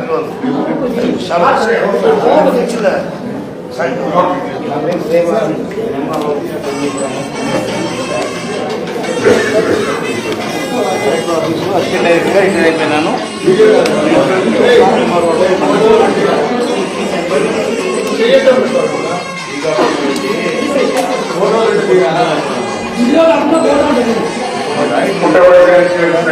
నాని గారు 2 రోజులు ఇక్కడ చాలా చక్కగా చెప్పారు. నేను గత ఈ 5 రోజుల నుంచి నేను వాళ్ళని వెనుకబడి ఉండి 5 రోజులు కూడా నిల్చునే ఉన్నాను. చాలా చక్కగా చెప్తూ ఉన్నారు. ఈరోజు ఓపాకి 2 రోజులు చాలా చక్కగా చెప్పినందుకు వారికి మా ఓపా తరఫున ప్రత్యేక ధన్యవాదాలు తెలియజేస్తూ చిరు సత్కారాన్ని చేర్చుకున్నాము. ఫోటో తీరా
ఎత్తి పెట్టుకుంటే ఆయన కనబడతాడరా ఇక్కడ సేవ ఈపులు కనబడతాయి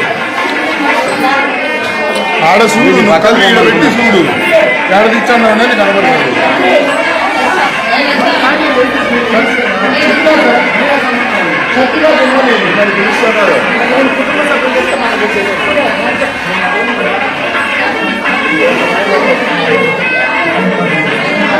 మా వాళ్ళు ఇంట్లో చేస్తారంట ఒక నిమిషం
శ్రీనివాసాచార్య గారు గురువు గారి చాలా ఇంపార్టెంట్ విషయం ఏంటంటే మా ఫ్రెండ్ కార్పొరేట్ యూనివర్సిటీ కాలేజీ కర్నూలులో 1970 సంవత్సరంలో క్లాస్మేట్ గా ఉన్నప్పుడు అమెరికాలో సెటిల్ అయ్యాడు.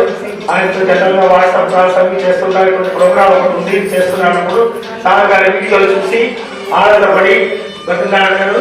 మీరు కూడా నా తరఫున అంటే తన తరఫున శ్రీ శ్రీనివాసాచార్యులు చిన్న మొత్తాన్ని 2000 రూపాయలు గురువు గారికి ప్రసాదించి ఆశీర్వాదం అడగండి అని చెప్పి అడిగారు.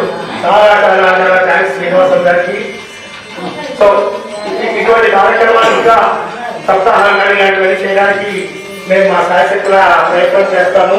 అక్కడ ఒక చిన్న విన్నపం ఏంటంటే ప్రజలు ఇంకా ఎక్కువ మంది వస్తే మాకు సంతోషకరంగా ఉంటుంది, ప్రజలు కూడా బాగా ఆరోగ్యదాయకంగా ఉంటుంది.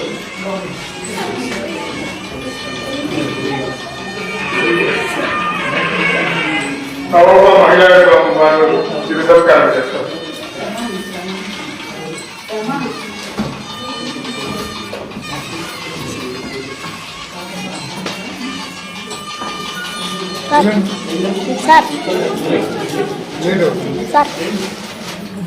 సార్ కంటిన్యూ ఇటుడే ఇటు తిప్పుతా ఇటు తిప్పుతా ఎట్లా చెప్పినా మనంతా అట్లనే ఉంది.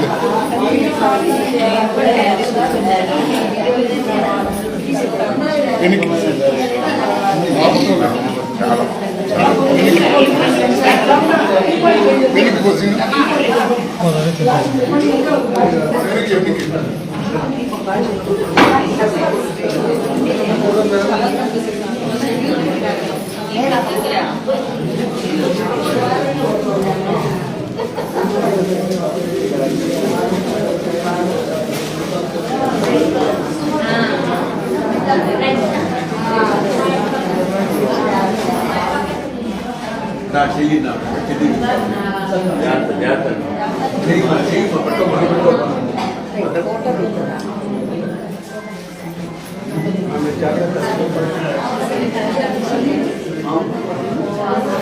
ఇక్కడ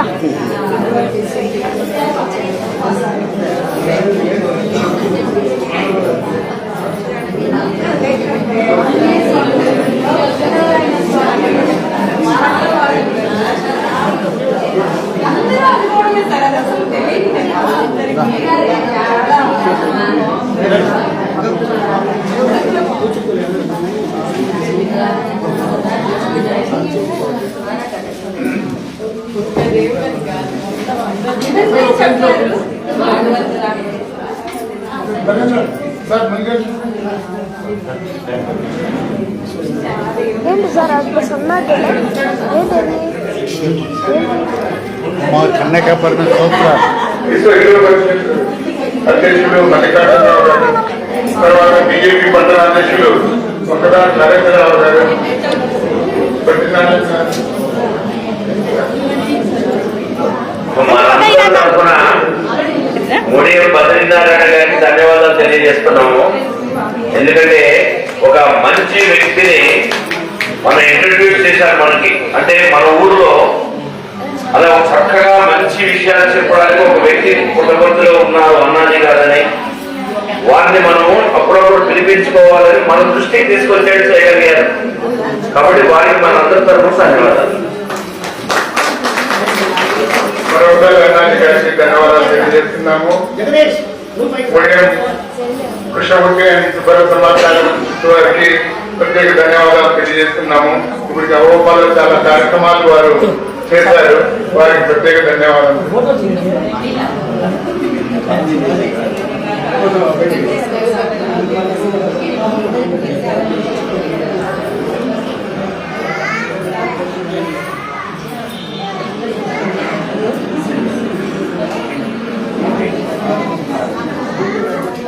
అవకాశాన్ని కల్పించినట్టు అవ్వ గారికి పేరు పేరున ధన్యవాదాలు.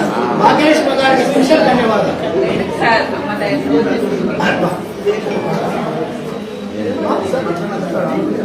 మునియం కృష్ణమూర్తి సుబ్బరత్నమ్మ చారిటబుల్ ట్రస్ట్ తరఫున కార్యక్రమాలు జరుపుకోవడానికి ఇక్కడ అన్ని విధాల కోఆపరేట్ చేస్తున్నారు. వారికి చారిటబుల్ ట్రస్ట్ తరఫున ప్రత్యేకమైన ధన్యవాదాలు తెలియజేస్తున్నారు. మణికట్ట గారు కూడా చెప్తారు. మా ఇంట్లో మీరు కొంచెం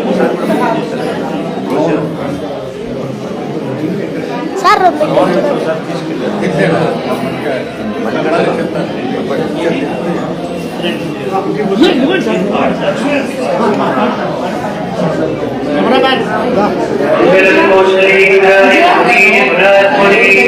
చక్రవర్తి తనూజాయ సర్వోమాయ మంగళం వేద వేదాంత వేద్యాయ మేఘశ్యామలమూర్తయే ఉషామోహన రూపాయ పుణ్యశ్లోకాయ మంగళం శ్రీకాంతాయ కళ్యాణదయే నిదయేర్తినాం శ్రీవేంకటనివాసాయ శ్రీనివాసాయ మంగళం ఉమాకాంతాయ దాసాయ కాంతికాంతప్రదాయిని శ్రీగిరీశాయ దేవాయ మలినాథాయ మంగళం సర్వం శ్రీవస్వేశ్వర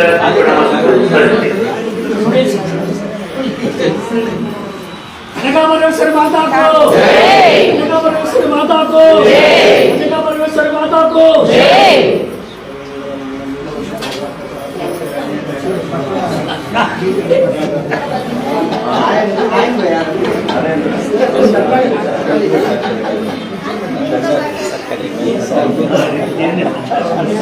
मेरा जय